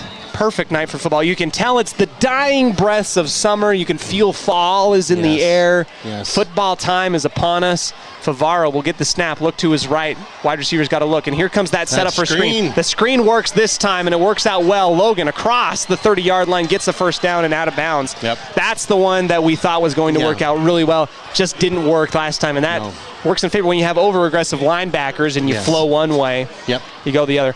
Yep. There's an old Mountain Crest staple that I know that you love, Coach, and it does include, that roll out to the right, the slot receiver, tight end, stay, and then rolls out against the grain. Yeah. That was a staple of Mark Wooten and company. Yeah. And I feel like that play in particular, I think it was 88 rollback, throwback, if I were to look back on the play calls.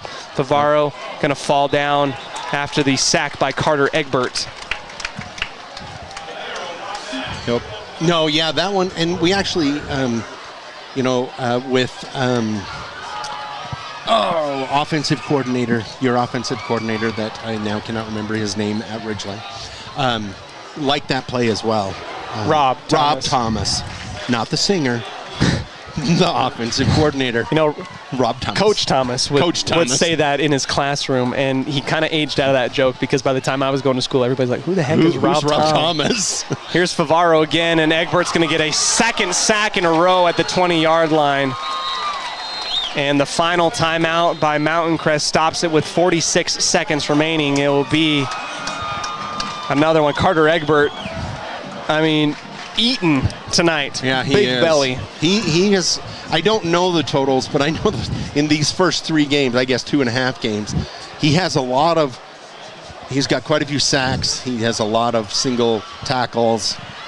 And I've never fully understand the half a tackle, but when you get that on there, it's when you're not credited for a full one. Right. Back in the day, when good old Brett Favre let you sound like John Madden right now. No.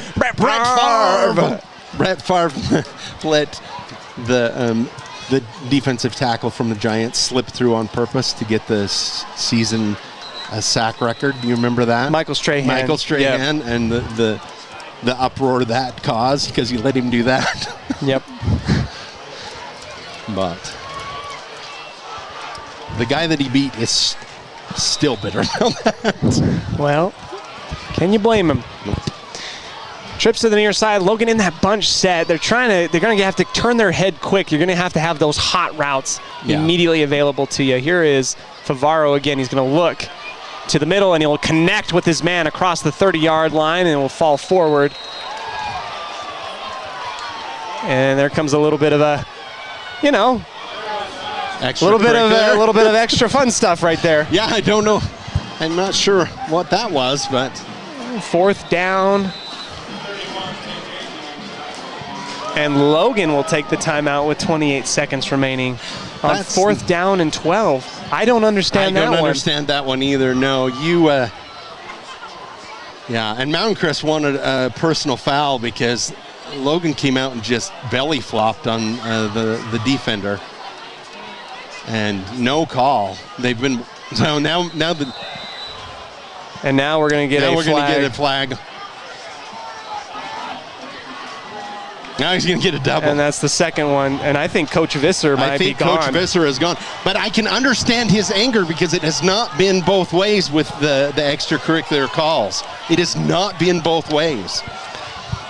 And that shows a lot of passion to be willing to get a double personal foul up 28. Well, you want your kids to be treated the same way, and it just isn't going that way. There's extracurricular on both sides, but it's not being called on both sides. And so, of course, that's going to anger them. If they're not careful, they'll get another one because they're going to hand him the hat back.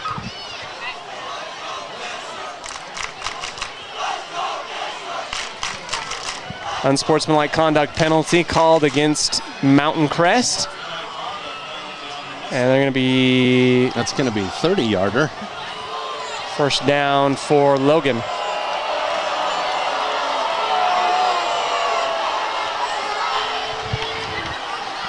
And if there was 2 individual items that were thrown onto the field, that should be you should be gone, right? Like that's unless they weren't both on Visser. You never know. I find that hard to believe. Considering I love the passion. I do. Sorry. I understand it too. He's out there fighting for his kids, and that's what you want from every coach. So, I myself have never been. Oh my gosh! Okay, let's get to none at all. None at all. Here's Favaro again with trips to the far side. He'll look to pass. He's going to go long ball, and it's almost connected with his man down the middle. That's going to be falling incomplete, intended for number 5, Caden Neen. Ball falls incomplete. 23 seconds on the clock. 2nd down and 10 at the 38-yard line. And if you're Mountain Crest, you got to sit back. You know the long ball's coming. Mm-hmm. You got to look at it. So, I'm not sure. Logan's kicker. I haven't seen anything in terms of statistics, nor have I on film of any kicks, and I might be dead wrong. They might have a Adam Vinatieri back on Logan, and I wouldn't know. Here's Favaro going way into the backfield, back to his own 45. He's going to launch the ball short of his intended man.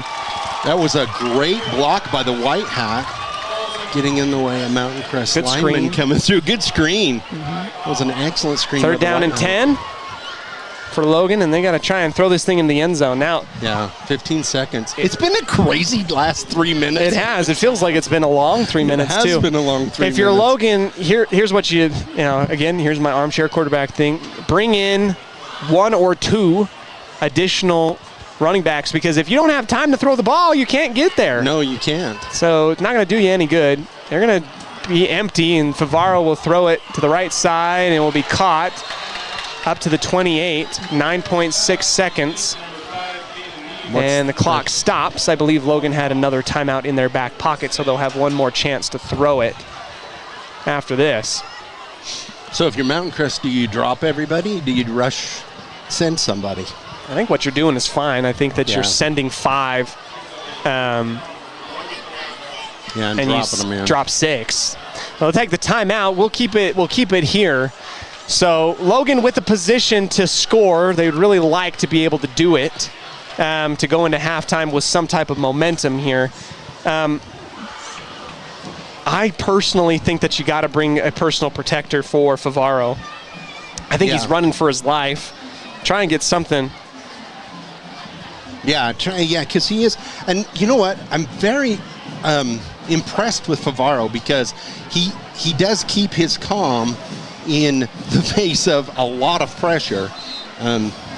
Well, with a name like Favaro, you have to know football. That's for sure. Or I think you get disowned if you don't know football. They're going to go out into an empty set. Logan at the 30, about the 29-yard line. Crowd erupts defensively. Here comes double A-gap pressure. They're going to bring 4. Rolling to his right. Favaro looking, and he's going to throw it into the ground with 3.9 seconds remaining. One more chance for Logan. He just does not have the time. He does not. And Mountain Crest doing a good job of covering, too. So it's that combination that... And they're going to bring out the kicker. This will be a 45-yard field goal from the right hash for number 85, Ezekiel Taylor, the lefty. Logan wants points. Here we go. Ball is down. Kick is up and blocked by the Mustangs. Ball is up in the air, and they're going to call it dead immediately, I believe. And falling out of bounds, and now a flag comes out late. Well, I didn't hear a whistle, right? And everybody's trying to figure out what's going on. So our back judge is going to come up to the white hat. Logan was already coming across the field to go into the locker room, and now we have a conversation happening at the 28-yard line. So there was a block. Didn't see who got the hand up, but it came from middle penetration. Yeah, middle penetration for the Mustangs. Somebody got their hand up and got it blocked. If you're a betting man, it's on the flag's on Mountain Crest just because of how it's gone tonight, but we'll see. And Visser's out hugging. I love Visser. He is man of my own heart. That was my biggest problem, is I just wasn't passionate enough when it came to getting out there and going. You know what I mean? I don't have anything to say. You don't have anything for me? No. Man. So we get a discussion here for Visser and the white hat. They're talking to Coach Visser, which to me means this could potentially be against Logan. Oh, yeah, so you would decide whether you want to. At this point, I don't know. Just pick up the flag and wave it so we can go into halftime. So we can go into halftime, yeah, that's what I would say. You can just, it's a rivalry game, and you love rivalry games because there's so much passion out there. You just love that, so. They're going to spot the ball here. Spot the ball. We're going to have an untimed down. For what reason? I don't know. Unsportsmanlike conduct penalty against Logan. No. Mountain Crest. Untimed down. So I don't know what exactly it was. I didn't see anything in particular. I don't know. I don't know what it was. Truly, I don't. And they're going to probably trot out the field goal unit again. Right? Wouldn't you? Yeah, I would imagine. Just give him the 3 points and walk into the thing. Hard-fought 3 points. Ladies and gentlemen, it has been a very long 2 minutes of play. I think it's been like probably 3 minutes because there was 2:30 when Mountain Crest took that punt into the end zone. Oh, they're going to go. They're going to have the offense out here. Favaro will step back and just launch it in the end zone. He's got a man open. Touchdown, Logan. Finds his man in the corner of the end zone. Favaro.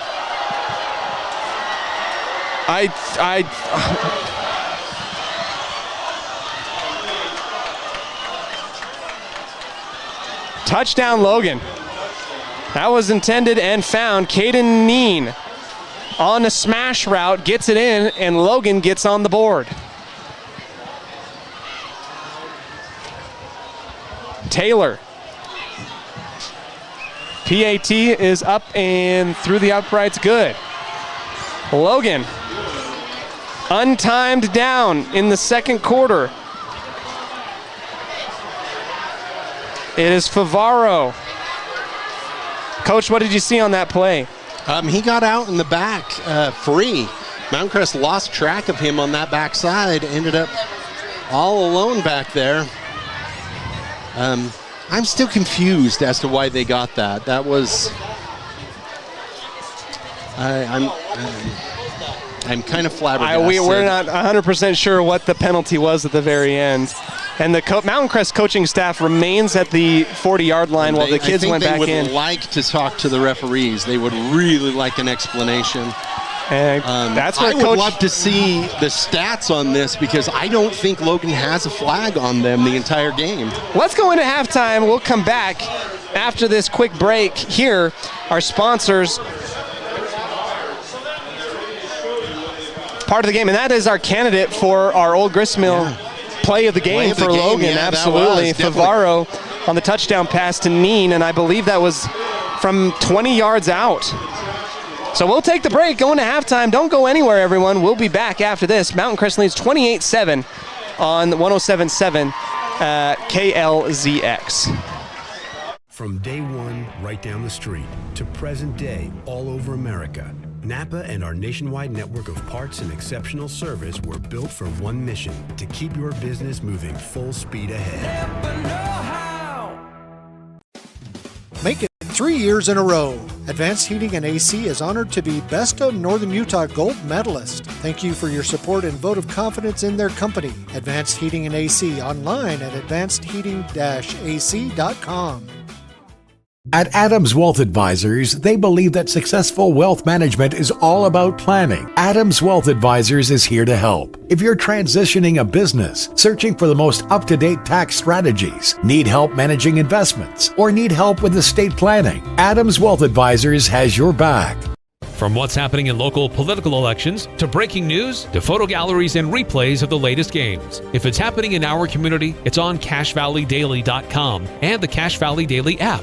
Local, relevant news on CashValleyDaily.com. I'm Lana Powell, and my team and I are here to make insurance simple. Because we live right here in your community. And if the unexpected happens, you'll have neighbors you can count on. Come see us at Lana Powell State Farm, here to help life go right.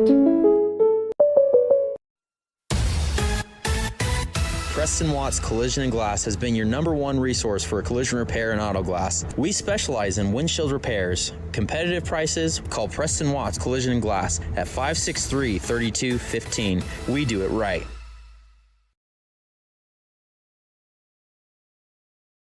The Mountain Crest Boosters encourage you to support the businesses that support the Mustangs. Fox Pest Control, Lindsay Landscaping, Heritage Auto, JM Concrete, Pool Orthodontics, Visionary Homes, Cook and Solder Foot and Ankle, Wasatch Tailor-Made Builders. To join the Mountain Crest Boosters, contact the Mustang Athletic Department. Support the sponsors that support the Mustangs. The Mountain Crest Boosters encourage you to support the businesses that support the Mustangs. Ascend Home Health and Hospice, Karchner Homes, Cache Valley Nursery,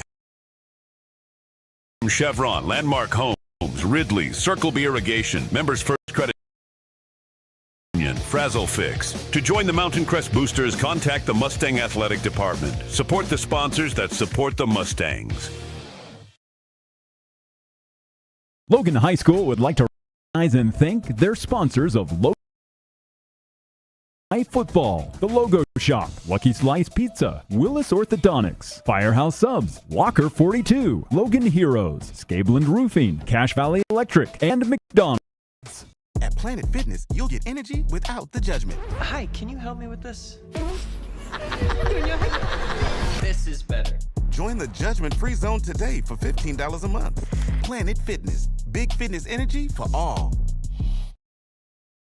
Old Gristmill on South Main Logan, 4th North Logan and now Smithfield offer Cache Valley that famous lunch special and natural bread baked the right way. Get your made-to-order lunch or baked goods at Cache Valley's Best of Northern Utah gold-winning bakery. The Old Gristmill, here for you.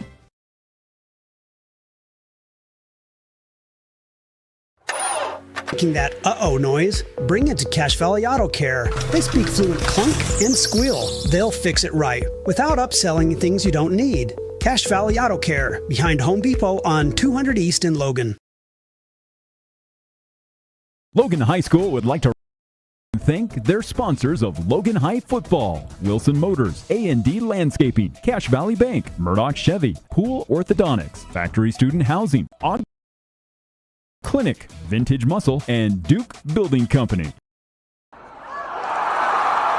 I have a deal for you. I'll turn the cable back on when you get my kitchen floor finished. How do I do that in time to watch my team win? Use the expert help at Castalite. For all your brick, block, rock, paver, and tile needs, Castalite.com. DD Auto and Salvage is going to pay you the most for junk vehicles. Get rid of your junk vehicles today. Pickup is available. DD Auto and Salvage in Logan. Call 787-1204. That's 787-1204 today. See store for details. Searching for copiers and printers? Les Olson IT has what you need. Find reliable HP printers, award-winning Sharp copiers, and high-end Ricoh graphic systems. Les Olson IT. There's nothing quite like a great hometown. At the Young Automotive Group's Cache Valley dealerships, it's our privilege to call Logan home. We not only work to provide you with an exceptional customer experience, but take care of the community. We're committed to driving Logan forward. Visit Young Automotive in Logan today. From day one, right down the street, to present day, all over America, Napa and our nationwide network of parts and exceptional service were built for one mission: to keep your business moving full speed ahead. Make it 3 years in a row. Advanced Heating and AC is honored to be Best of Northern Utah Gold Medalist. Thank you for your support and vote of confidence in their company. Advanced Heating and AC, online at advancedheating-ac.com. At Adams Wealth Advisors, they believe that successful wealth management is all about planning. Adams Wealth Advisors is here to help. If you're transitioning a business, searching for the most up-to-date tax strategies, need help managing investments, or need help with estate planning, Adams Wealth Advisors has your back. From what's happening in local political elections, to breaking news, to photo galleries and replays of the latest games. If it's happening in our community, it's on CacheValleyDaily.com and the Cache Valley Daily app. Local, relevant news on CacheValleyDaily.com. I'm Lana Powell, and my team and I are here to make insurance simple. Because we live right here in your community. And if the unexpected happens, you'll have neighbors you can count on. Come see us at Lana Powell State Farm, here to help life go right.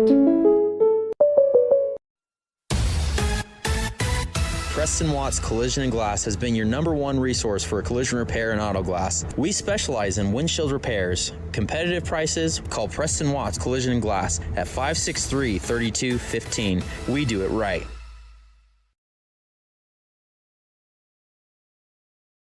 The Mountain Crest Boosters encourage you to support the businesses that support the Mustangs. Fox Pest Control, Lindsay Landscaping, Heritage Auto, JM Concrete, Pool Orthodontics, Visionary Homes, Cook and Solder Foot and Ankle, Wasatch Tailor-Made Builders. To join the Mountain Crest Boosters, contact the Mustang Athletic Department. Support the sponsors that support the Mustangs.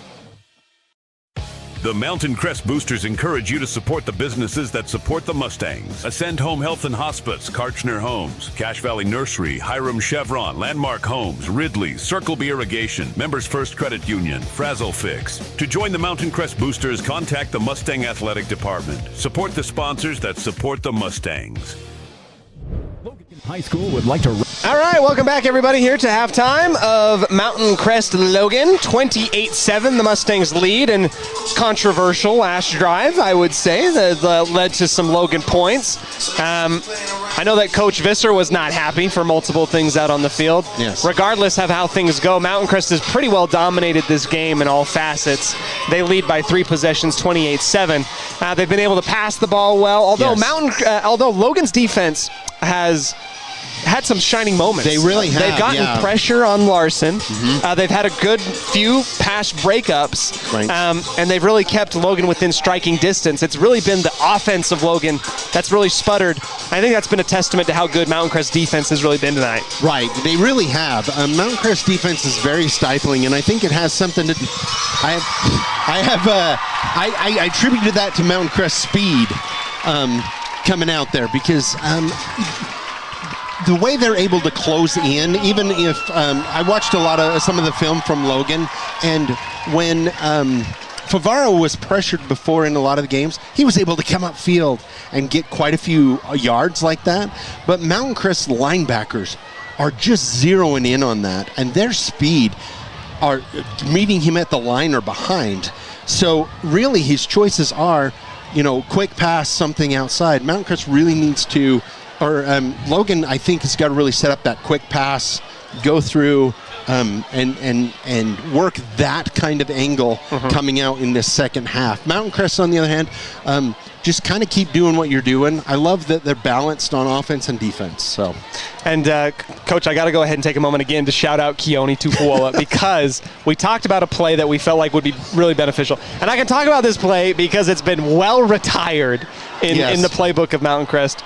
And I know that Keone's listening. The play, I think I called it 88 rollout throwback, but it's called 88 T Oiler. Yeah, that's it was the T Oiler. And that's right. It was because it was just one of my favorite plays. Yes. That Mountain Crest ran. I liked it because I was the guy getting the football. You were the guy getting the football. But it was great because it really forced the whole defense to roll to one side, and that's what Mountain Crest used to do. They used to roll. Everything to one side, and then that throwback was always open. It was the play off of the play. And the Skyview Special. And Skyview Special was also a fun one. Which is funny that Mountain Crest ran the Skyview Special back in the day. That was interesting. I did like that one. That was a good one, too. I got to shout out Keone. Keone's got the beat on here. Yes, he does it very well. We might as well put him on the board and be like, he should be a sideline reporter. A sideline reporter, or be like, let's check on that. We'll have our guy Keone check on that stat, or what that was, or So. And he'd be just as good on camera as Aaron Andrews, if not better to look at. Much more attractive. So we'll go ahead and we'll talk a little bit more about this. The teams are in the respective locker rooms right now. Right now, if you're Mountain Crest, I think that you just got to play your game and you got to play level-headed. Yes. I think that you got to come out knowing that you've got, when you corner a wild animal, right? Yeah. You got him cornered and then he's vicious. He'll go after everything about you, you know what I mean? And so you just got to be prepared for whatever it is that Logan's coming out with, because they're going to come out swinging in the figurative sense that they got to come up with something offensively. Right. And they got to come up with something in a way to get back into this game. Mountain Crest, you've shown a lot of passion, cool, calm, and collected. Get out here, run your offense, get things going. I think that you have a plethora of options. You can run the ball. I think running's been great tonight. I think that you can throw the ball with Larson. And if you're Logan, you have got to draw up. I mean, you got to come up with a playbook right now that is solely dedicated to how can we misdirect these linebackers and get away from them. Because right now it's tough. And one of those things very well may be the fact that it's going to be soft right behind those linebackers on a crossing route or an in. And so I'm sure they are drawing stuff up on the board, Logan is. And again, the key for Mountain Crest, keep your cool. Understand that things may be the way they are right now and that it may feel a certain way, but you got to play your game and just block out everything else. Absolutely. Well, we come back over to the field and we'll get ready for the start of our second half. Mountain Crest leads 28-7 over Logan, and we'll see what this halftime has in store for us. We'll come back and we'll talk maybe some Aggie sports. That's tomorrow, Coach. That is tomorrow. I love Aggie sports. And we're 2 weeks from NFL. And we're 2 weeks. Well, 1 week, technically. We're less than a week because the first games are on Thursday. Oh. So, I mean, Thursday am I excited? Games suck, but maybe. The what? Thursday games are terrible. Well, you're going to have Eagles-Cowboys open the season, so that should be fun. Yeah, that's a good one. All right, we'll come back. Don't go anywhere. Big shout-out and thank you to our wonderful sponsors here, Preston Watts Auto Collision. Preston Watts Collision and Glass has been in business for over 60 years. Next time that you crash, call Preston Watts Collision and Glass. Don't go anywhere. We'll be right back after this. From day one, right down the street, to present day, all over America, Napa and our nationwide network of parts and exceptional service were built for one mission: to keep your business moving full speed ahead.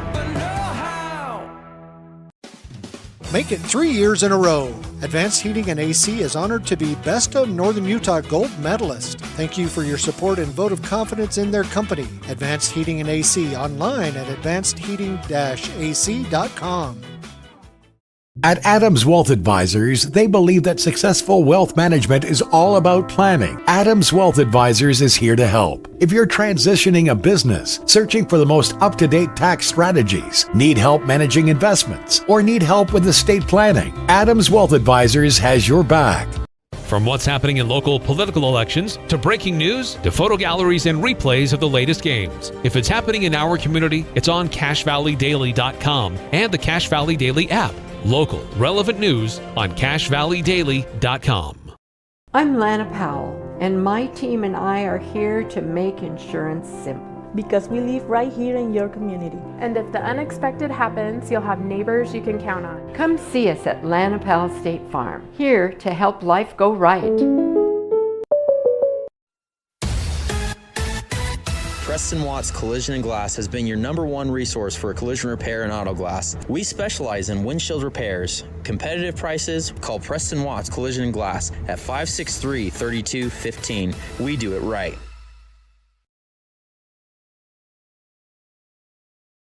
The Mountain Crest Boosters encourage you to support the businesses that support the Mustangs. Fox Pest Control, Lindsay Landscaping, Heritage Auto, JM Concrete, Pool Orthodontics, Visionary Homes, Cook and Solder Foot and Ankle, Wasatch Tailor-Made Builders. To join the Mountain Crest Boosters, contact the Mustang Athletic Department. Support the sponsors that support the Mustangs. The Mountain Crest Boosters encourage you to support the businesses that support the Mustangs. Ascend Home Health and Hospice, Karchner Homes, Cache Valley Nursery, Hiram Chevron, Landmark Homes, Ridley, Circle B Irrigation, Members First Credit Union, Frazzle Fix. To join the Mountain Crest Boosters, contact the Mustang Athletic Department. Support the sponsors that support the Mustangs. Logan High School would like to recognize and thank their sponsors of Logan High Football: The Logo Shop, Lucky Slice Pizza, Willis Orthodontics, Firehouse Subs, Walker 42, Logan Heroes, Scabland Roofing, Cache Valley Electric, and McDonald's. At Planet Fitness, you'll get energy without the judgment. Hi, can you help me with this? This is better. Join the judgment-free zone today for $15 a month. Planet Fitness, big fitness energy for all. Old Gristmill on South Main Logan, 4th North Logan, and now Smithfield offer Cache Valley that famous lunch special and natural bread baked the right way. Get your made-to-order lunch or baked goods at Cache Valley's Best of Northern Utah gold-winning bakery. The Old Gristmill, here for you. When your car starts making that uh-oh noise, bring it to Cache Valley Auto Care. They speak fluent clunk and squeal. They'll fix it right without upselling things you don't need. Cache Valley Auto Care, behind Home Depot on 200 East in Logan. High School. Welcome back, everybody, here to Lennar Miller Field. A 28-7 lead for the Mountain Crest Mustangs as we work our way into the second half. It is a pleasure to be with all of you on 107.7 KLZX and on CashValleyDaily.com. Brenton Lishman set to kick it off to start the second half. It will go off of his foot high in the air and will be fielded by Logan at the 1. Straight up the middle and past one defender, but not the second. Inside the 20, just about to the 19 is where they will have Logan spotted to begin the second half. So you get points at the end of the first half. You get the chance here to get this going in the second half. Yeah. Coach, I know that this has been a game that's been mostly dominated by Mountain Crest. I feel fairly confident in saying that Mountain Crest has looked the better part, at least in that first half. Yes. But, you know, huge win. Can you not imagine the momentum shift if you can cut this to within 2 possessions here to start the third quarter? That would be big for Logan. They cannot go 3 and out at this point. And Favaro is back at the helm. He's going to redirect his offense. Quads to the far side, and we're going to get a false start penalty. Unfortunately, we had 2 wide receivers there that kind of flinched, and I think an offensive lineman as well. So Logan will start in a hole to begin this third quarter. Yeah, the tackle rocked back a little too much. One thing that I think that would really help Logan, Coach, and I know that you're more defensively, this is my offense coming out. Yeah. You have to identify the hot routes. Look at Carter Egbert right here. If you're the tight end, look now. Yeah. Look for the ball right now. That's a great catch. No, incomplete. Intended man on the near side. Number 1 for Logan. I don't have a number 1. Do we not have a number 1? Nope. Okay. Incomplete for the Logan Grizzlies. 2nd down and 15 after that play. Yeah, again, Mountain Crest defense doing a good job. I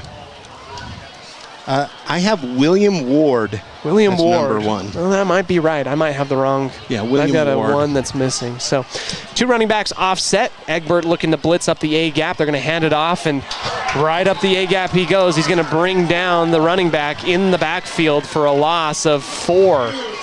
He is just playing out of his mind. He's done an amazing job these first 3 games. And I know that we are kind of, unabashedly, we watch Mountain Crest the most. But, frankly, Carter Egbert looks like keeps this pace up. He's going to be well on his way for a first-team all-selection. Yes. All-state at linebacker. It's been fantastic to see what he's been able to do. Mm-hmm. Favaro with a running back offset to his right. That is Avila. Motion from Birch from the near side to the far side. Throwing it away, and the wide receiver screen is going to go all the way across the formation and go right into the teeth of Roman Funk. Yep. That was a good play. Running. Yeah. I love the screen on that. It came right back down into the teeth of Mountain Crest's line there, but good thought. And you've got to do that. You've got to start doing some quick screens, some quick hot routes like you talk about. Yep. Especially with Egbert leaving his area so much. High punt up in the air. It will take a bounce at the Logan 40, go backwards, and finally get picked up at the 36-yard line of Logan. So ends up being a net punt of about 20 yards. But he had a punt from his own end zone. It was a lot farther than that. Took a Mountain Crest favorable bounce. And now the Mustangs set up in position with 10-18 in the 3rd quarter. Set to get some more points on the board if they can choose or they can will themselves to do so. Braden Larson had a pretty good first half. No touchdown passes at this point for him. Looking to try and get one of those possibly here in the second half. Larson dropping back to pass. Pressure up the right side. He's going to find his man over on the right. And ball comes out. Yeah, they're going to call him down after a 9-yard gain. Yep.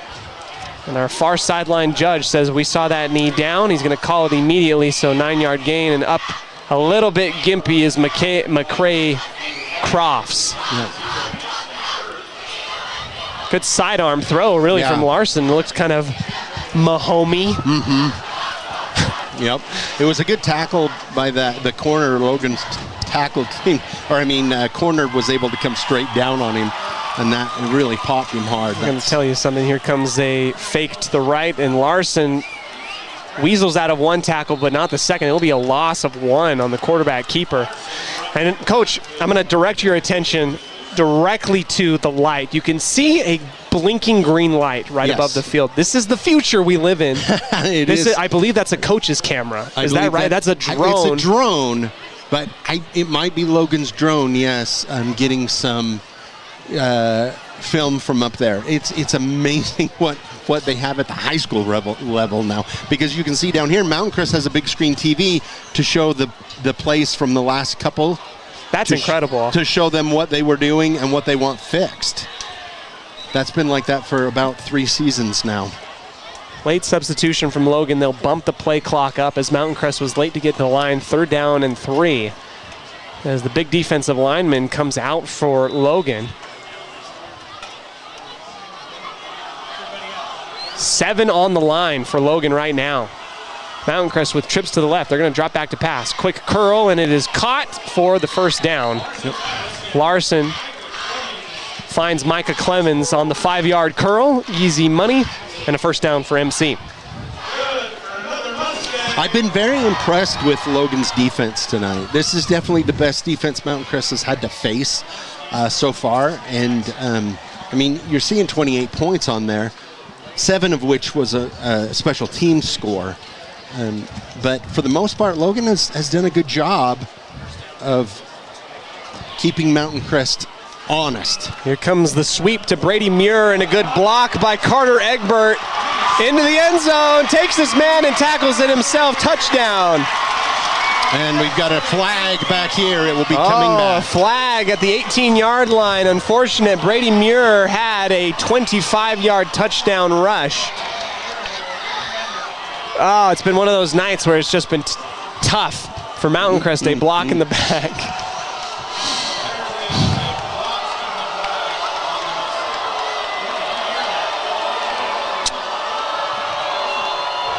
Yeah. Tough to swallow. It is. It was a good-looking run. Good-looking run. I like the I don't know if you saw the block by Carter Egbert. I did. Took out a linebacker, and then at the 3 picked up Brady Muir himself, and then like kind of threw him into the end zone. The end zone with him, yeah. He's got a motor, that kid. So they're going to march off the penalty yardage for the block in the back. At the 18-yard line, it will be a 10-yard penalty, so push them back to the 28.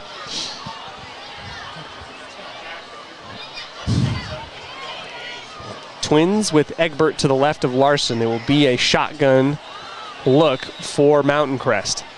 On the near side hash, Larson will get the snap high to the chest, look immediately to the left and throw it outwards on the whip route, incomplete, intended for Brady Muir.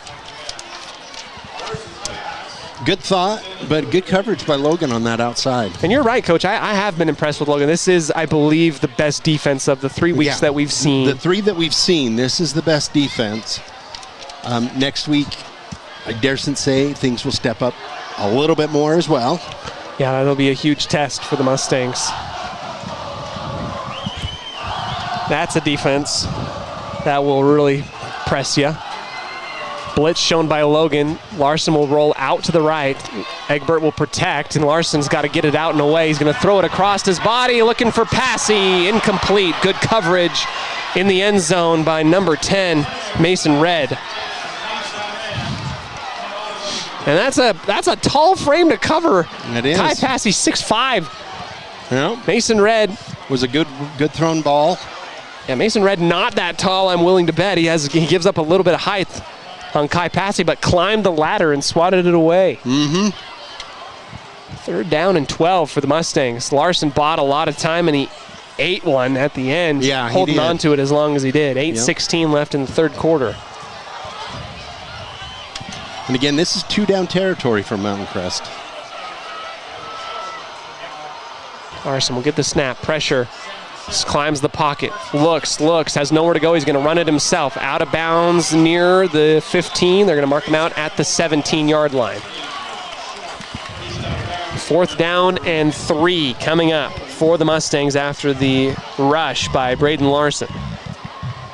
And with Logan is bringing everybody at the moment. A quick slant through that middle, kind of the same thing that I was saying Logan should kind of do. Would open that up a bit. Or a screen as well from Mountain Crest. But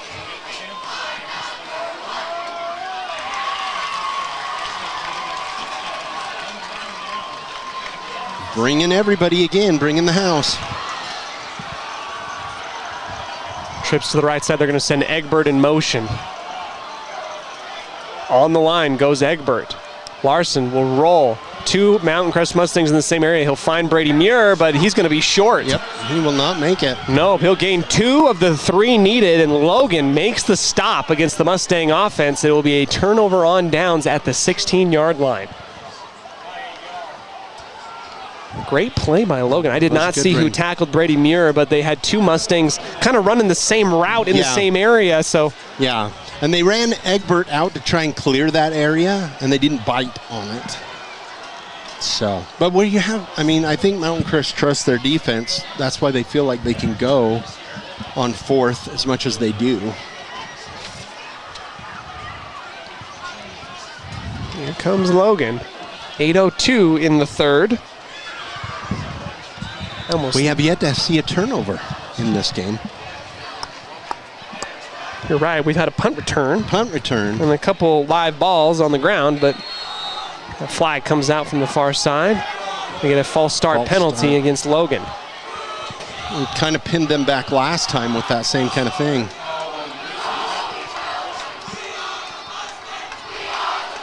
Yeah, it kind of mirrors their exact same first drive. Yeah.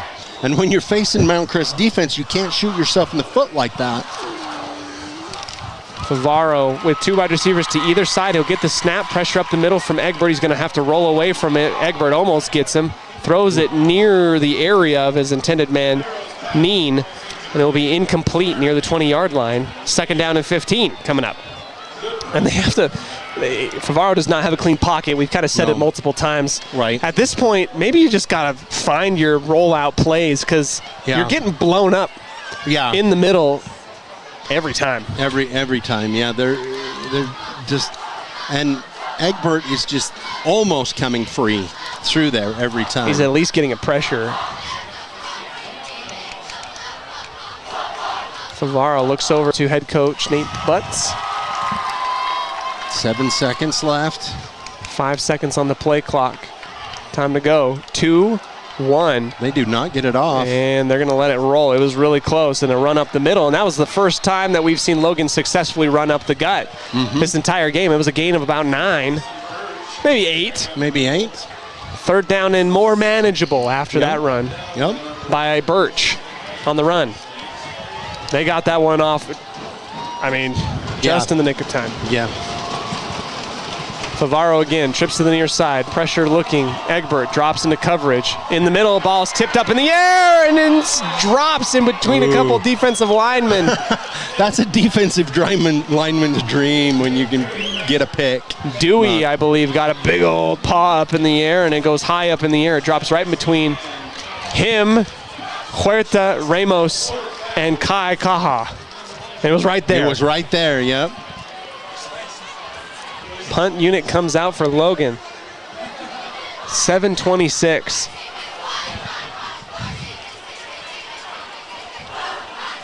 Good punt from Logan. Will go up near the 50. Fair caught, but no, another muff. Ball is up for grabs, and this time there's your turnover. There's the turnover. Called for the fair catch. It goes off of his arms, and Logan picks up what is essentially a gain of 35. Yeah. Minus penalties, that's their longest advancement of the ball tonight. 7:15 left in the 3rd. Logan. That's the second time that Mountain Crest has muffed a punt tonight. Yep.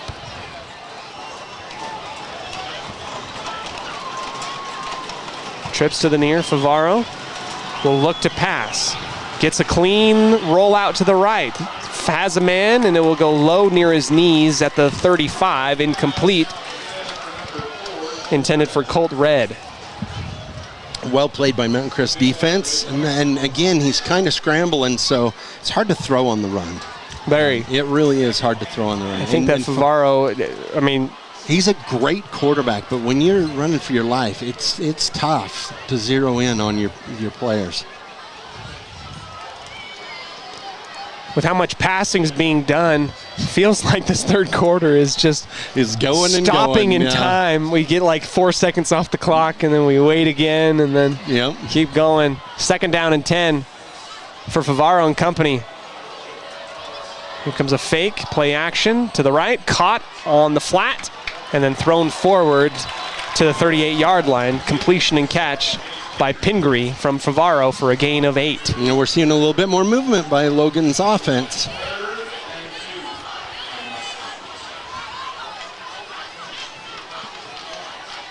And it's the quick out into the flat, which is what Mountain Crest has given you. So you've got to just do that. 3rd down and 2 in the gun.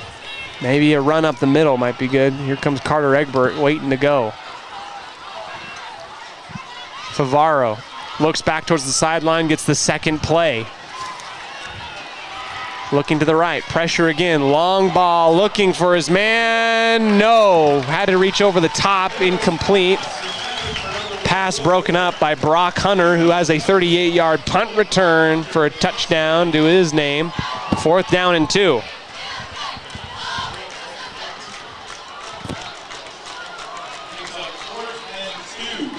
Huge play for Logan. Yeah, this is a big one. This is a big one for sure. Probably one of the bigger ones that they've had. They've got some type of momentum, a little bit of a drive going here.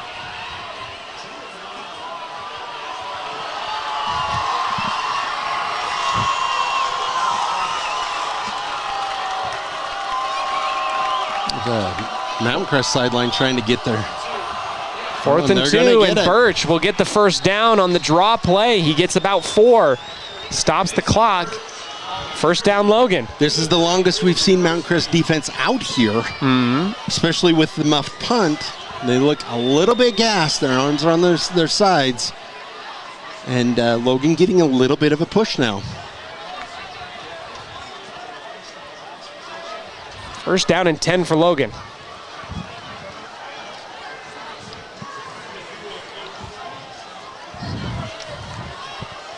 My watch is telling me to stand up because I've been sitting for. That's not true. I've been standing. You're for. Standing, yeah. Here's Favaro looking to the left. Great play. That's the type of stuff you're looking for your Logan. A great block to the outside, and off he goes to the races inside the 20 up to the 17.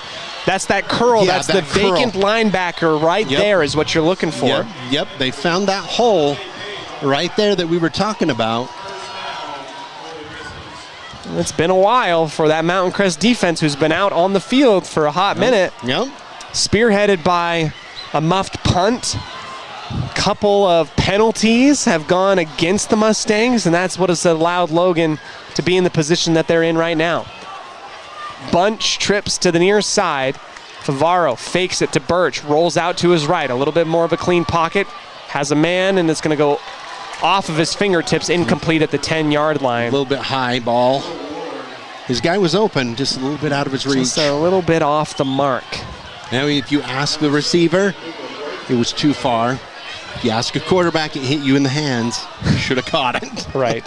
Depending on the party that you want to talk to. Yep. Let's go ahead and I think we got an update here from around the region. Green Canyon is up 13-6 with 9:17 left to play. Skyview 17-10 over Spanish Fork, and another incomplete pass at the 10-yard line. Low, Favaro just low and has kind of been off on the past two a little bit. Attempts. Student section lights up after some music starts.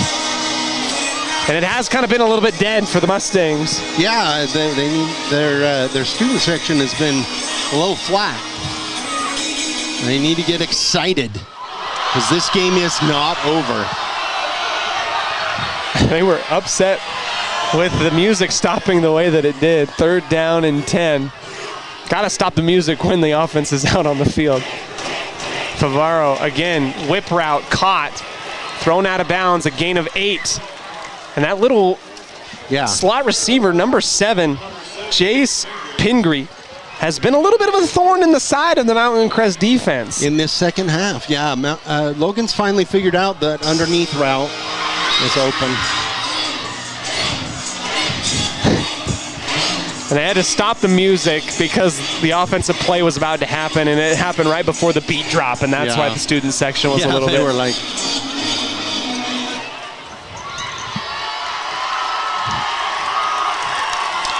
Fourth down and 3. Huge play here for Logan. If you don't get this, you give it back to Mountain Crest after driving the length of the field. Favaro goes inside, a lot of grabbing, no flag, incomplete. Yeah, there was a lot. He held on to him pretty good there. Yep. No flag. Turnover on downs. Mountain Crest takes over at their own 10-yard line after going the length of the field. Logan comes up empty. And you usually get that call on your sideline as well, because you get a lot of things in your ear too. But yes, you do. No call on that one. 4:57 left in the 3rd.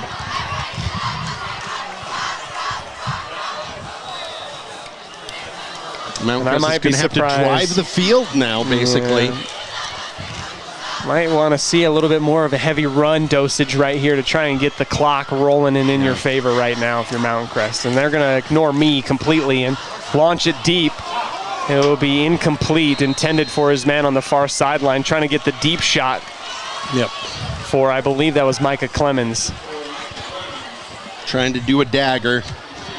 But I like the idea that you've got. Run it. Eat up the clock. I think you've been averaging at least 4.5 yards a run, so that might be what you need right now if you're Mountain Crest. And with Logan bringing the house, they have been able to block that on the run. Larson with 3 wide receivers to his left calls out the audible. Check call to the wide receivers. They're going to give it out to the near side. Wide receiver screen, and it will not go much of anywhere for the Mustangs. And now you're in a hole, so you can't run it. So nope. Now you're out of options. You're not really going to run the ball here. Yep. 3rd down and 9. Again, I'm very impressed with Logan's defense tonight. They played well tonight. Absolutely. They have played really well tonight. And they've probably been giving Ridgeline a little bit of a blueprint. Maybe. Yeah, possible. Maybe. So.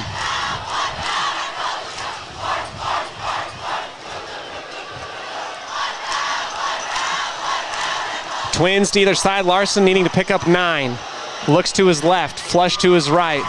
A lot of space in front of Larson. Can he get the corner? And he does, across the 20, and then he'll scramble out of bounds to the 28-yard line, picking up 18. Yeah, and that's what he can give you on that rollout, especially when you have deep routes like that. You create huge pockets for your quarterback to run on that outside. And you can see Larson takes full advantage of that.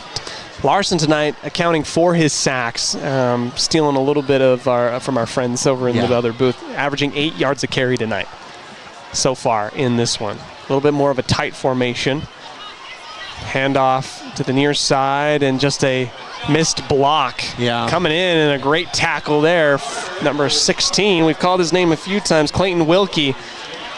Kind of been on the bad end of a few big passes tonight. Right. But he goes in the backfield and makes a tackle on Carter Egbert for a loss of 1. If I'm Mountain Crest and looking at this, and of course I'm looking at it from up here in the booth. Right. They have been much more successful between the tackles running than trying to get on the outside. I don't think they have a speed back in that aspect. Huerta and Passy will shift formation, get into a bunch on the far side. 4v4. Blocking opportunity in space, a little bit of room, and Huerta falls forward for a gain of 2. Clock will continue to run. 3rd down and 9 again for the Mustangs. Larson was able to bail him out with his legs last time. Can he do it again?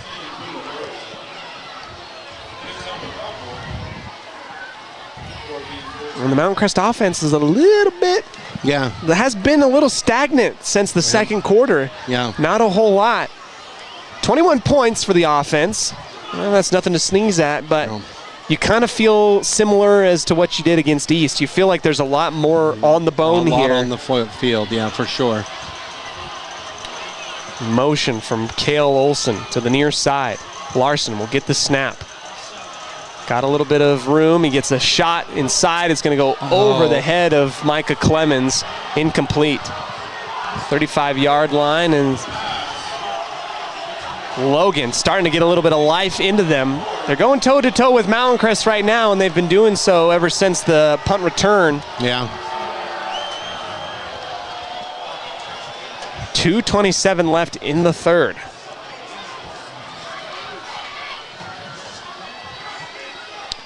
So it's 4th. Are we going to see another? I don't think Logan would be fooled at another fake pass on that one. Not sure. Usually you get 1 a game. Yep, you usually do.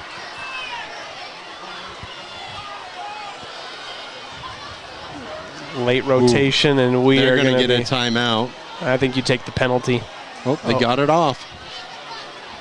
Ball off the foot of Larson, and will take a bounce at the 30-yard line, go backwards, and then get picked up at the 32 of Logan. So a little bit of a punting battle back and forth. Yeah, 2:19. It's been a little bit different second half for sure. Logan's been picking up a little bit of momentum. Defensively, they've gone toe-to-toe with the Mountain Crest offense, whom, as you mentioned, has averaged 50 points a game. Almost 50 points a game. Yep. They're at 28 right now. A lot on the bone. And if you take a look at the body language of the Mountain Crest sideline, there's a little bit of exhaustion, a little bit of we want to be done. We want to get this over with. And Logan's hanging around. Yeah, Logan is hanging around. Logan has given this Mountain Crest team a game for sure. Yep, this second half has been different. So if Logan's able to score, it makes this a little bit different game. Favero. Two wide receivers to either side. He's going to drop back to pass, look to his right, set his feet. He's going the smash route. He's got a man open. Caught at the 50-yard line. Good catch. Oh, they're going to say incomplete. I thought he had it. Yeah, he must not have survived the ground. Did not survive. I don't, it's at every level it's a little bit different. So, it's tough to see. Oh, and Logan's got a player down. Looks like he's got some cramps in there. Good coverage by Brock Hunter. This is a good time for us to go ahead and give a quick break. We'll take a breather. Logan facing a 2nd down and 10 from their own 30-yard line, working outwards. We'll come back here on 107.7 KLZX and CashValleyDaily.com. From day one, right down the street, to present day, all over America, Napa and our nationwide network of parts and exceptional service were built for one mission: to keep your business moving full speed ahead. Make it 3 years in a row. Advanced Heating and AC is honored to be Best of Northern Utah Gold Medalist. Thank you for your support and vote of confidence in their company. Advanced Heating and AC, online at advancedheating-ac.com. At Adams Wealth Advisors, they believe that... We welcome you back here to Lennar Miller Field. The 28-7 reading on our scoreboard. Mountain Crest leads with 2:10 remaining in the third quarter. Long third quarter. And you're telling me, man. Quads to the far side. Feels like it, for sure. Favero dropping back to pass. Again, launching it long. He's got a man. It's going to be intercepted by Mountain Crest at the 45-yard line. And Favero had to throw that off of his back foot because Egbert once again was right there hitting him. Tayton Page rocking my number 31 and repping it well. Climbs the ladder, catches it, and it will be Mountain Crest football at their 45 now. And you're right, you had to throw it off the back foot. The back foot came a little bit soft, which is, the Logan receiver had a step. Yeah. If he could get it out in front, but Favaro couldn't step into it. He had to fall backwards. No, he was falling backwards because he was literally being hit by Egbert at the same time. And you can't have that all game long and not have that get in your head. 1st down and 10 for Mountain Crest. A run from Larson. Design run, yep. Huerta gets a block. Larson squirts out of bounds. Gain of 8.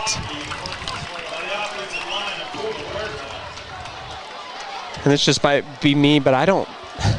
No, I know exactly what you're going to say. Don't run him.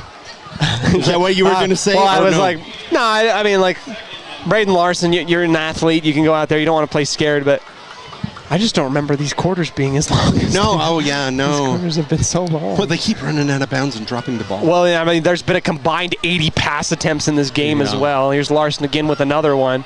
And he's going to get sacked back at the 45 there. So he lost everything that he gained on that run.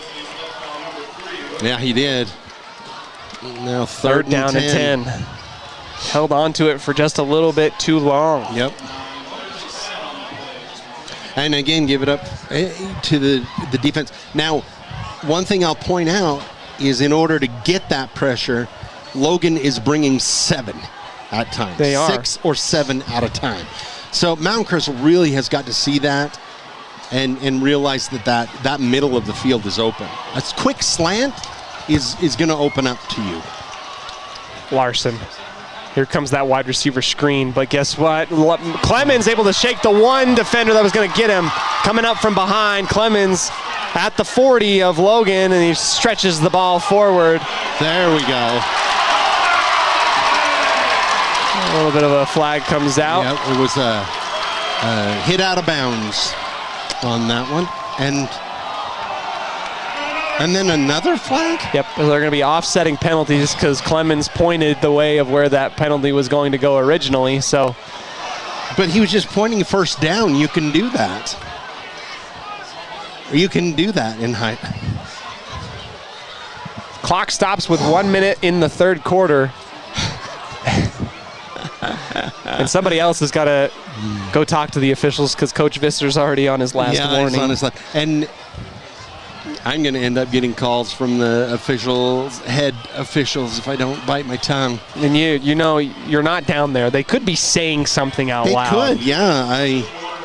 It looks from here like, yeah, never mind. Never mind. I don't want to even say what it looks like because I'm being a good boy. Good for you. There's going to be a powwow at the 40-yard line by our white hat and company. So it should still be a first down. I think it should be a first down. So and then offsetting penalties, so it'll just be right there at a first down. That's what I believe. But then again, personal foul against Logan and then an unsportsmanlike conduct penalty against Mountain Crest.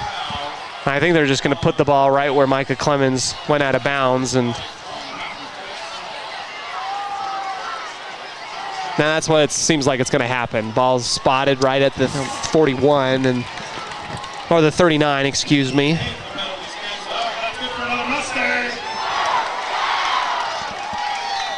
Sometimes you just can't win for losing. Larson looking to put a little bit of a exclamation point here. Out of the backfield is Huerta on the bubble screen. He gets brought down. Great tackle there from Logan and number 10, Mason Red. But I really like that quick pass out. I do too.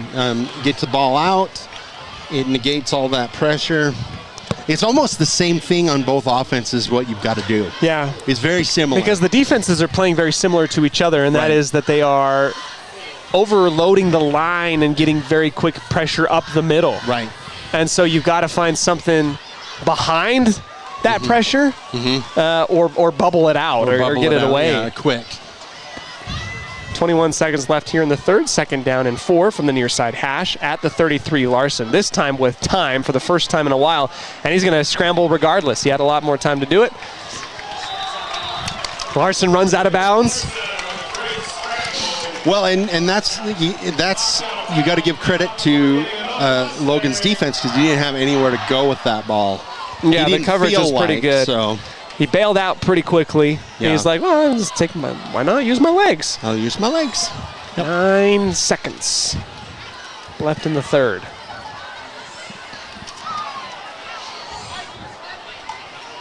A scoreless third. Yeah, that's true. Well, depending on how this thing goes here with 9 seconds. Here's Larson rolling to the right. Goes against the grain back this way, and you might be wrong, Coach. Here goes Larson into the end zone for the touchdown.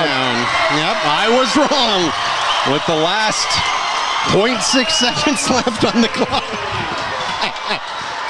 That's pretty funny that they did that. They shut it off with 0.6 seconds. But 1 second left, 20-yard touchdown rush.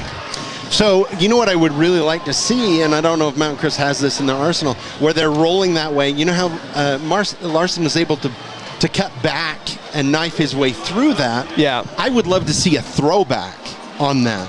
Get the defense going, like we talked about. Get the defense going one way, and you throw back the other way. Absolutely. Here's Lishman set to kick the PAT. Snap is high and down. He's going to set up anyway, and it will go through. Lucky, and the Mountain Crest Mustangs go up 35-7 over Logan on the final play of the third quarter, maybe? Who knows? Who knows? We'll see. We'll take a break. Come back right after this on 107.7 KLZX. From day one, right down the street, to present day, all over America, Napa and our nationwide network of parts and exceptional service were built for one mission: to keep your business moving full speed ahead. Make it 3 years in a row. Advanced Heating and AC is honored to be Best of Northern Utah Gold Medalist. Thank you for your support and vote of confidence in their company. Advanced Heating and AC online at advancedheating-ac.com. At Adams Wealth Advisors, they believe that successful wealth management is all about planning. Adams Wealth Advisors is here to help. All right, well, we bring you back here to the final play of the third quarter. Oh, geez. Don't laugh. If they put this into the end zone, I'm going to be... Just put it in play, Lishman. Just do it. Just put it in play. Just put it in play. Squib it. Something. Lishman will go back. 0.6 seconds on the clock.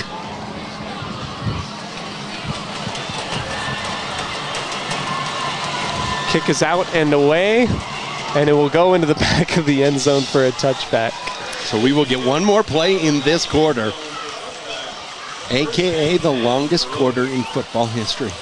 It's kind of felt that way, hasn't it? I'm not being like a Scrooge or anything. It's been really long, isn't it? The end of the second and all of the third felt like its own game. Yeah, it's true.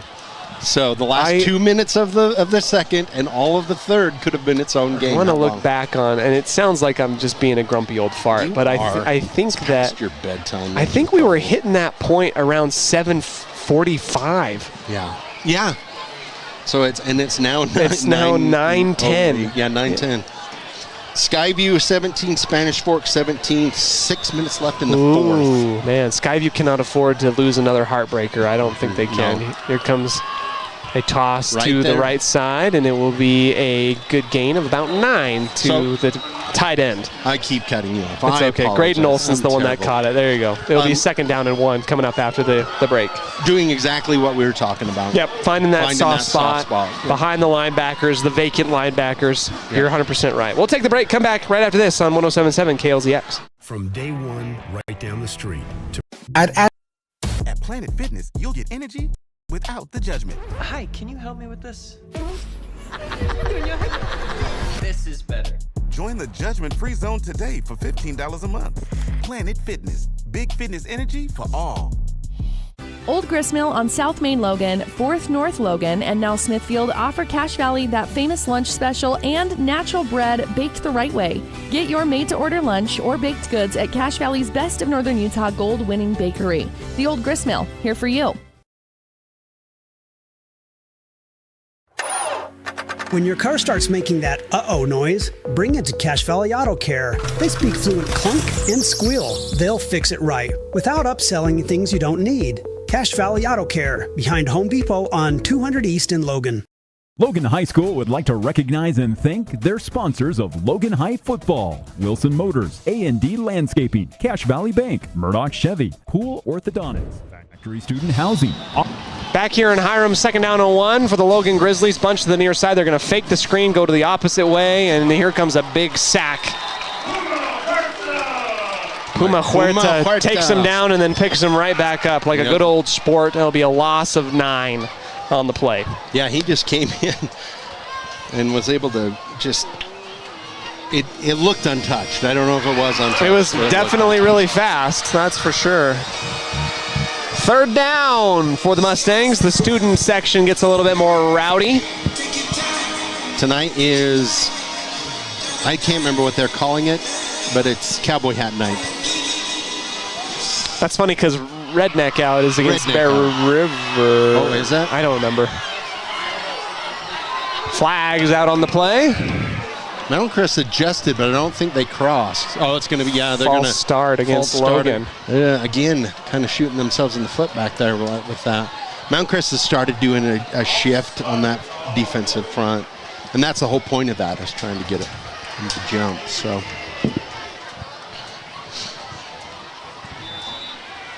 beautiful night for football. Absolutely. I love it. Good day I hope it's great tomorrow, as the Aggies will be taking on UTEP in Logan. Here's Favaro again. We'll go for that play. There it is. Here's a great toss over the middle and connecting with the tight end, number 9, Graydon Olson. He's been kind of quiet up till the last drive or so. Yeah, Olson this time is going to take it across the sticks. It will be a 1st down. Tackled by Puma Huerta. By Puma Huerta. We're talking about the Aggies, and the reason I bring them up is because we were talking off air about how much we love the cow helmets. And how it started as an April Fool's joke, but everybody was like, no, let's do that. That's cool. It's really cool. I think it gives us a brand. It really does give us a really cool. cool identity. I like it. I don't mind being labeled as the cow school. No. Here's Favero again. Go look to the trips and throw it into the flat. Intercepted by Brady Muir, and he's going to go the distance. 34 yards for the score. Pick 6. Wow. That was good. That's 2 weeks in a row Mountain Crest has had a pick 6. That's true. Defense is coming out. It's good scores. That was Brady Muir, right? I'm pretty 100%. I believe it was Brady Muir. Yep. Yep. The backup quarterback that also plays everywhere else. There you go. A little bit of a utility man. Yep. 41-7, your reading on our scoreboard here in Hiram in favor of the Mustangs. PAT is up and good, and Brenton Lishman's been pretty automatic. 42-7, your reading here in this one. We'll take the break, come back for the conclusion of the fourth quarter here in this one. Don't go anywhere on 107.7 KLZX.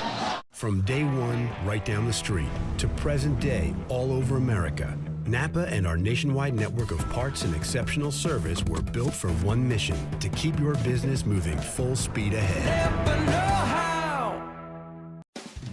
Make it 3 years in a row. Advanced Heating and AC is honored to be Best of Northern Utah Gold Medalist. Thank you for your support and vote of confidence in their company. Advanced Heating and AC, online at advancedheating-ac.com.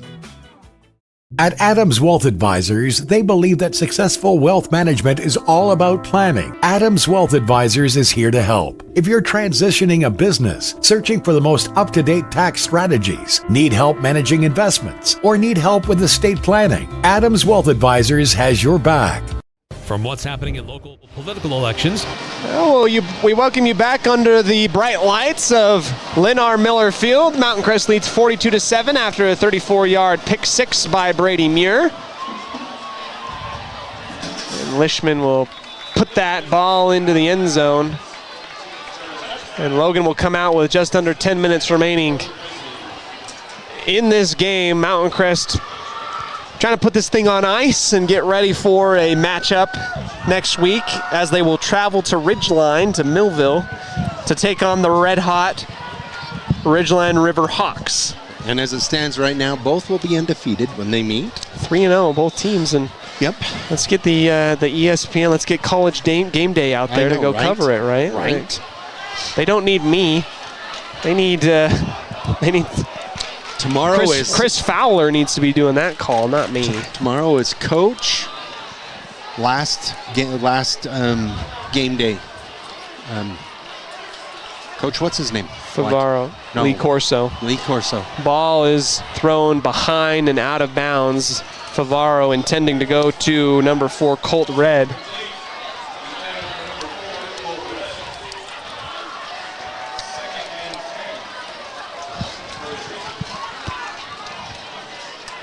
Ball goes incomplete, but the clock will continue to run here late in this one. It's now at a running clock, yep. Don't worry, you don't have to get up early tomorrow. It's not like you have a baby or something that's gonna wake you up. I have a baby and I also gotta work manual labor for my in-laws. Favaro again trips to the near side. Throwback pass. Good thought. Egbert brings him down. There's a good thought, absolutely, but Carter Egbert sniffed it out. I know that Mountain Crest does not have a player of the game right now, technically. Don't have a sponsor for it. No. Anybody out there that wants to sponsor it, please? I'll throw in $2 in this one, but it's definitely Carter Egbert. It's definitely Carter Egbert tonight, yes. Absolutely. 3rd down and 12 for Logan as the clock continues to tick down in the middle of the fourth quarter.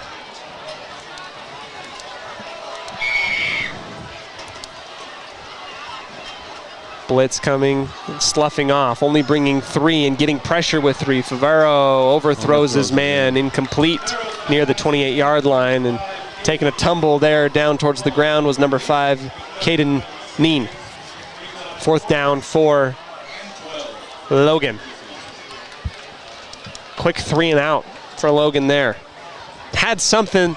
They had that throwback pass that they've tried 2 or 3 times tonight, and it worked twice out of the 3 times. Out of the 3 times. Not the 3rd time, and I think you can only get away with it a few times. So many times, before you're looking back at that.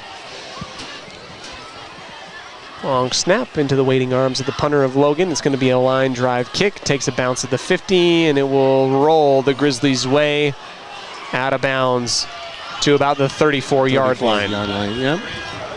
Clock will stop, and the MC offense will go out there. They've done a pretty good job today, but although stand out every phase of the team for Mountain Crest has scored tonight. We've had a special teams touchdown.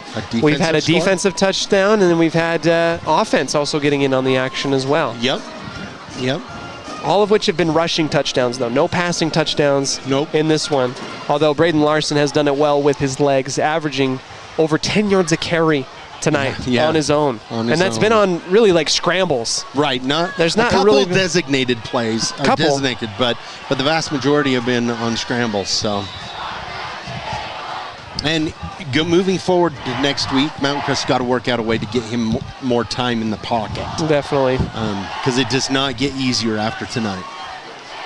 You're going to be facing a very tough Ridgeline squad, absolutely. Handoff to Ramos.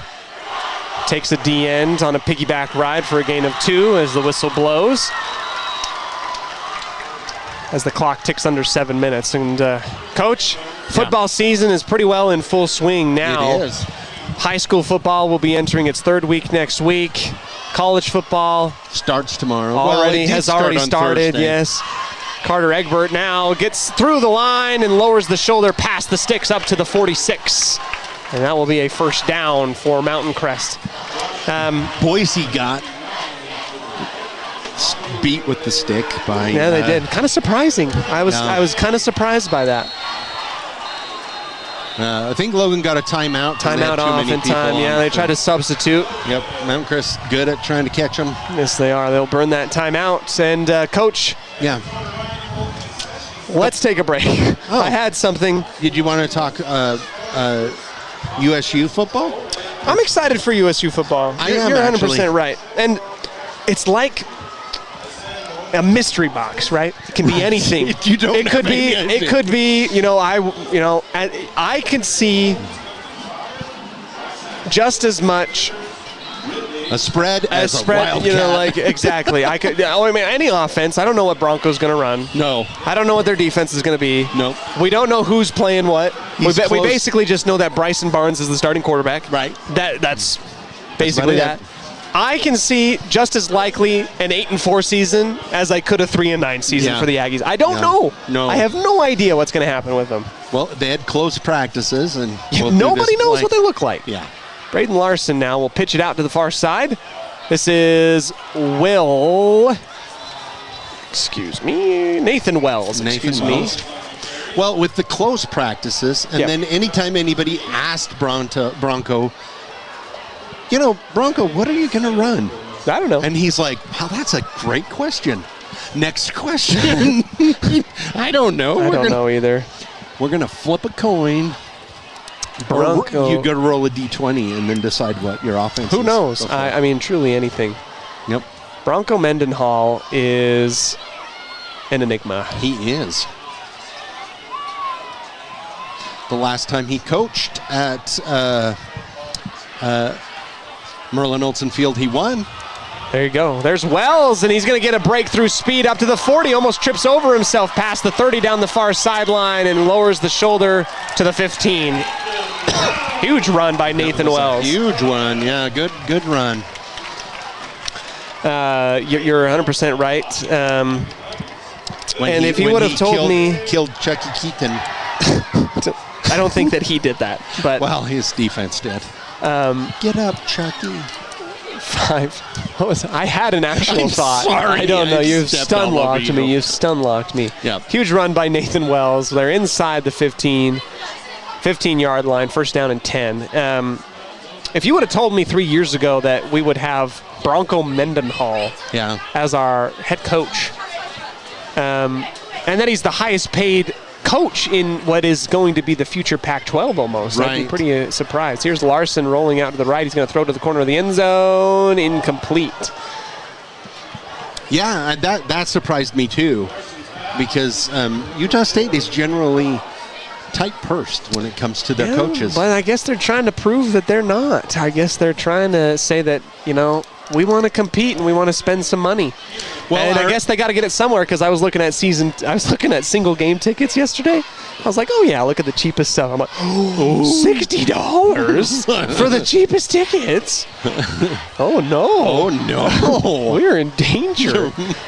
Braden Larson again, second down and 10. Here's Wells on the cutback into the middle, and Wells will go into the end zone for the touchdown. Nathan Wells will add another one for Mountain Crest.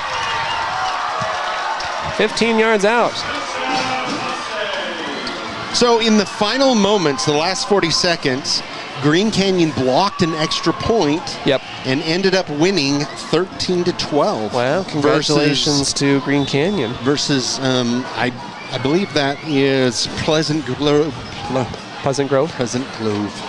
And Skyview is up 20-17 on Spanish Fork with 2 minutes left. Here's the PAT from Lishman, and that will bounce in and slice through the uprights.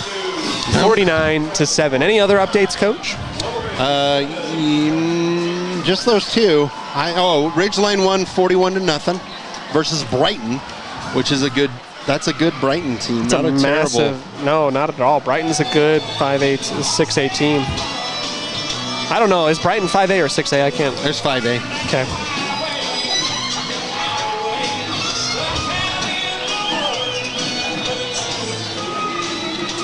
Four minutes remain in this one, 49-7. Mountain Crest has put this one on ice, setting up what will be must-watch football on Friday in Millville next week. I will be watching between my fingers. I'll be covering my eyes watching. But it has a big feel to it. It really does.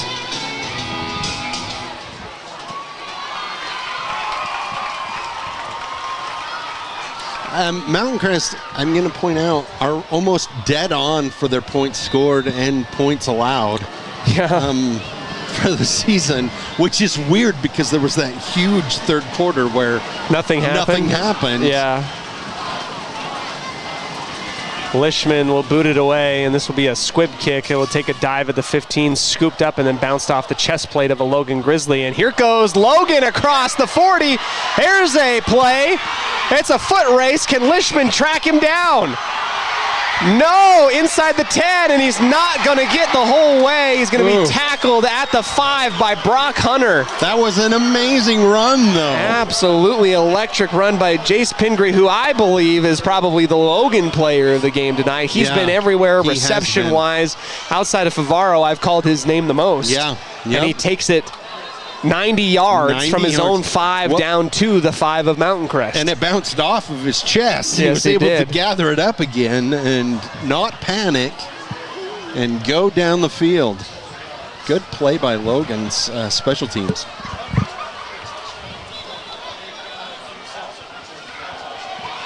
Timeout MC, and it looked like they were trying to get out their JV unit. But I don't know if they're going to do it now. I don't know. We'll see. Timeout. We'll take a breather. Come back right after this on 107.7 KLZX. From day one, right down the street, to present day, all over America, Napa and our nationwide network of parts and exceptional service were built for one mission: to keep your business moving full speed ahead. Make it 3 years in a row. Advanced Heating and AC is honored to be Best of Northern Utah Gold Medalist. Thank you for your support and vote of confidence in their company. Advanced Heating and AC, online at advancedheating-ac.com. At Adams Wealth Advisors, they believe that successful wealth management is all about planning. Adams Wealth Advisors is here to help. If you're transitioning a business, searching for the most up-to-date tax strategies, need help managing investments, or need help with estate planning, Adams Wealth Advisors. Welcome back to the sports broadcast booth. First down and 10 for Logan at the 5-yard line after the 90-yard kickoff return by Pingree. Here's Favero to pass, and he's going to find a man. Touchdown, second touchdown of the day for Caden Neen. Yep. That was a very well-deserved touchdown. Absolutely. Special teams and then on the offense. I think that will bring it close enough to now stop the running clock, however. Is that right? Would they really stop the clock? Because it's within a certain point. I don't know what those points are anymore. PAT is up and through, and that is a follow-through and a half by the kicker. He launched himself 5 yards into it, Ezekiel Taylor. So, 5-yard touchdown toss. Coach, as I'm writing here, Logan is put together a great special teams run, and then a 5-yard touchdown pass from Favaro to Neen again. Yeah, that was really well done. Very good setup with that long run back. And yeah, you've got some of those plays that are on the goal line where you're just trying to get that drag enough open, to do that. Yeah, so even though it didn't result in a score, that Jace Pingree 90-yard return is also our candidate for our bread and butter play of the game, brought to you by Old Gristmill. We'll talk about that. We'll have to pick between. Yeah, we have to pick between those two. Some of them. I like that one. I like that one a lot. I like it too. Kickoff, and this one will go high into the air and will fall just short of the field goal post. I don't remember these kids kicking that far. They've got a good leg. They've got Lishman's got a good leg. So too does Taylor. Taylor, yeah. And I'm like, dude, we just got massive legs now? Like, I just don't remember that happening as often when I was a wee lad. Yeah. Here with some football pads on. Yep. But, what was that, like 20 years ago you were playing? What? No. Rude, first of all. You're 32 this year, right? Oh, my gosh. I'm not saying that because that would make me older, and I'm not. I'm young. Why don't you do play-by-play for the next 3 minutes? Here's Larson on the handoff to the right side. Wells takes a collision at the 23, and it will be a gain of about 6. I do like Wells running these last bits. I do as well. And Braden Larson is going to come out. In comes Brady Muir. Brady Muir to get some snaps. Larson ends the night with a pretty efficient percentage completion. He threw for a lot. No touchdown passes. No. But I would say pretty good night for Braden Larson. Didn't put the ball in harm's way. Did what he needed to do. Muir, handoff to Wells on the left side now. This time Logan was ready for him, and he'll be brought down for a loss of 3, trying to work his way to the far side of the field. 2 minutes remain here in the fourth quarter. This is great start for Mountain Crest on the season, 3-0. Season 3-0, good start. Going into region next week. I believe everybody except for that, the new high school will have wins. Going into... Desert Peak doesn't have one yet? No. Nope, I don't believe so.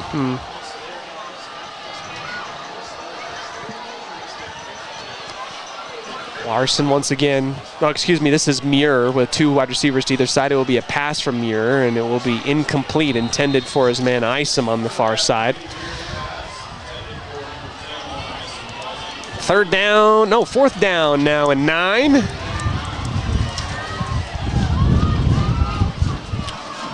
I was going to pull up and see because we don't have what do you call it? We don't have people at every one of the region teams doing play-by-play, so it's hard to get updated scores on all of those, but I'm trying to see. And while you're looking that up, Coach Visser's going to take his boys over to the near sideline and take the timeout, which will stop the clock at about 40 seconds. That will be I don't believe that will be the final timeout for Mountain Crest, but I don't foresee them using another one after this. No, is that 38 seconds? That's correct, 38 seconds. 38 seconds, yeah, so you should be able to just take a knee, or is it's fourth down? That's the only problem. Yeah, it's true. So you're going to have to punt it away. You punt it, but, yeah, I don't know.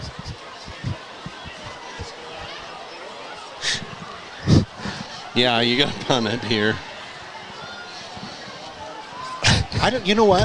You know what I think? I don't know what I'm thinking right now. I like Egbert as player of the game, but I like the way that one of the two Tupelo boys have really played.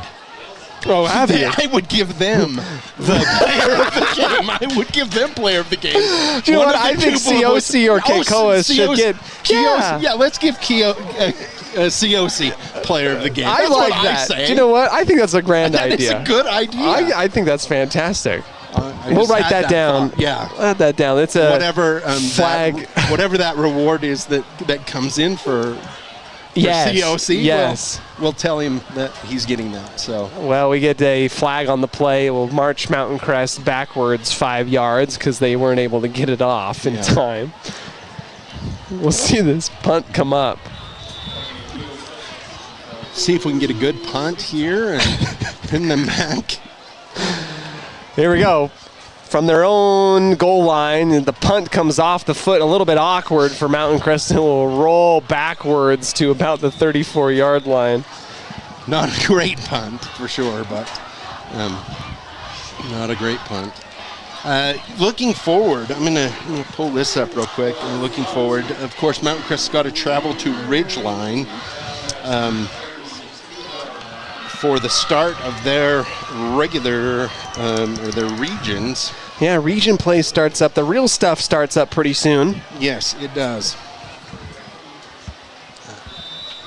It'll be interesting to see. So, so Logan, it doesn't get easier for Logan either because they host Cedar City, and Cedar City has been playing very well. Vero, long launch to the middle of the field, and it will be incomplete.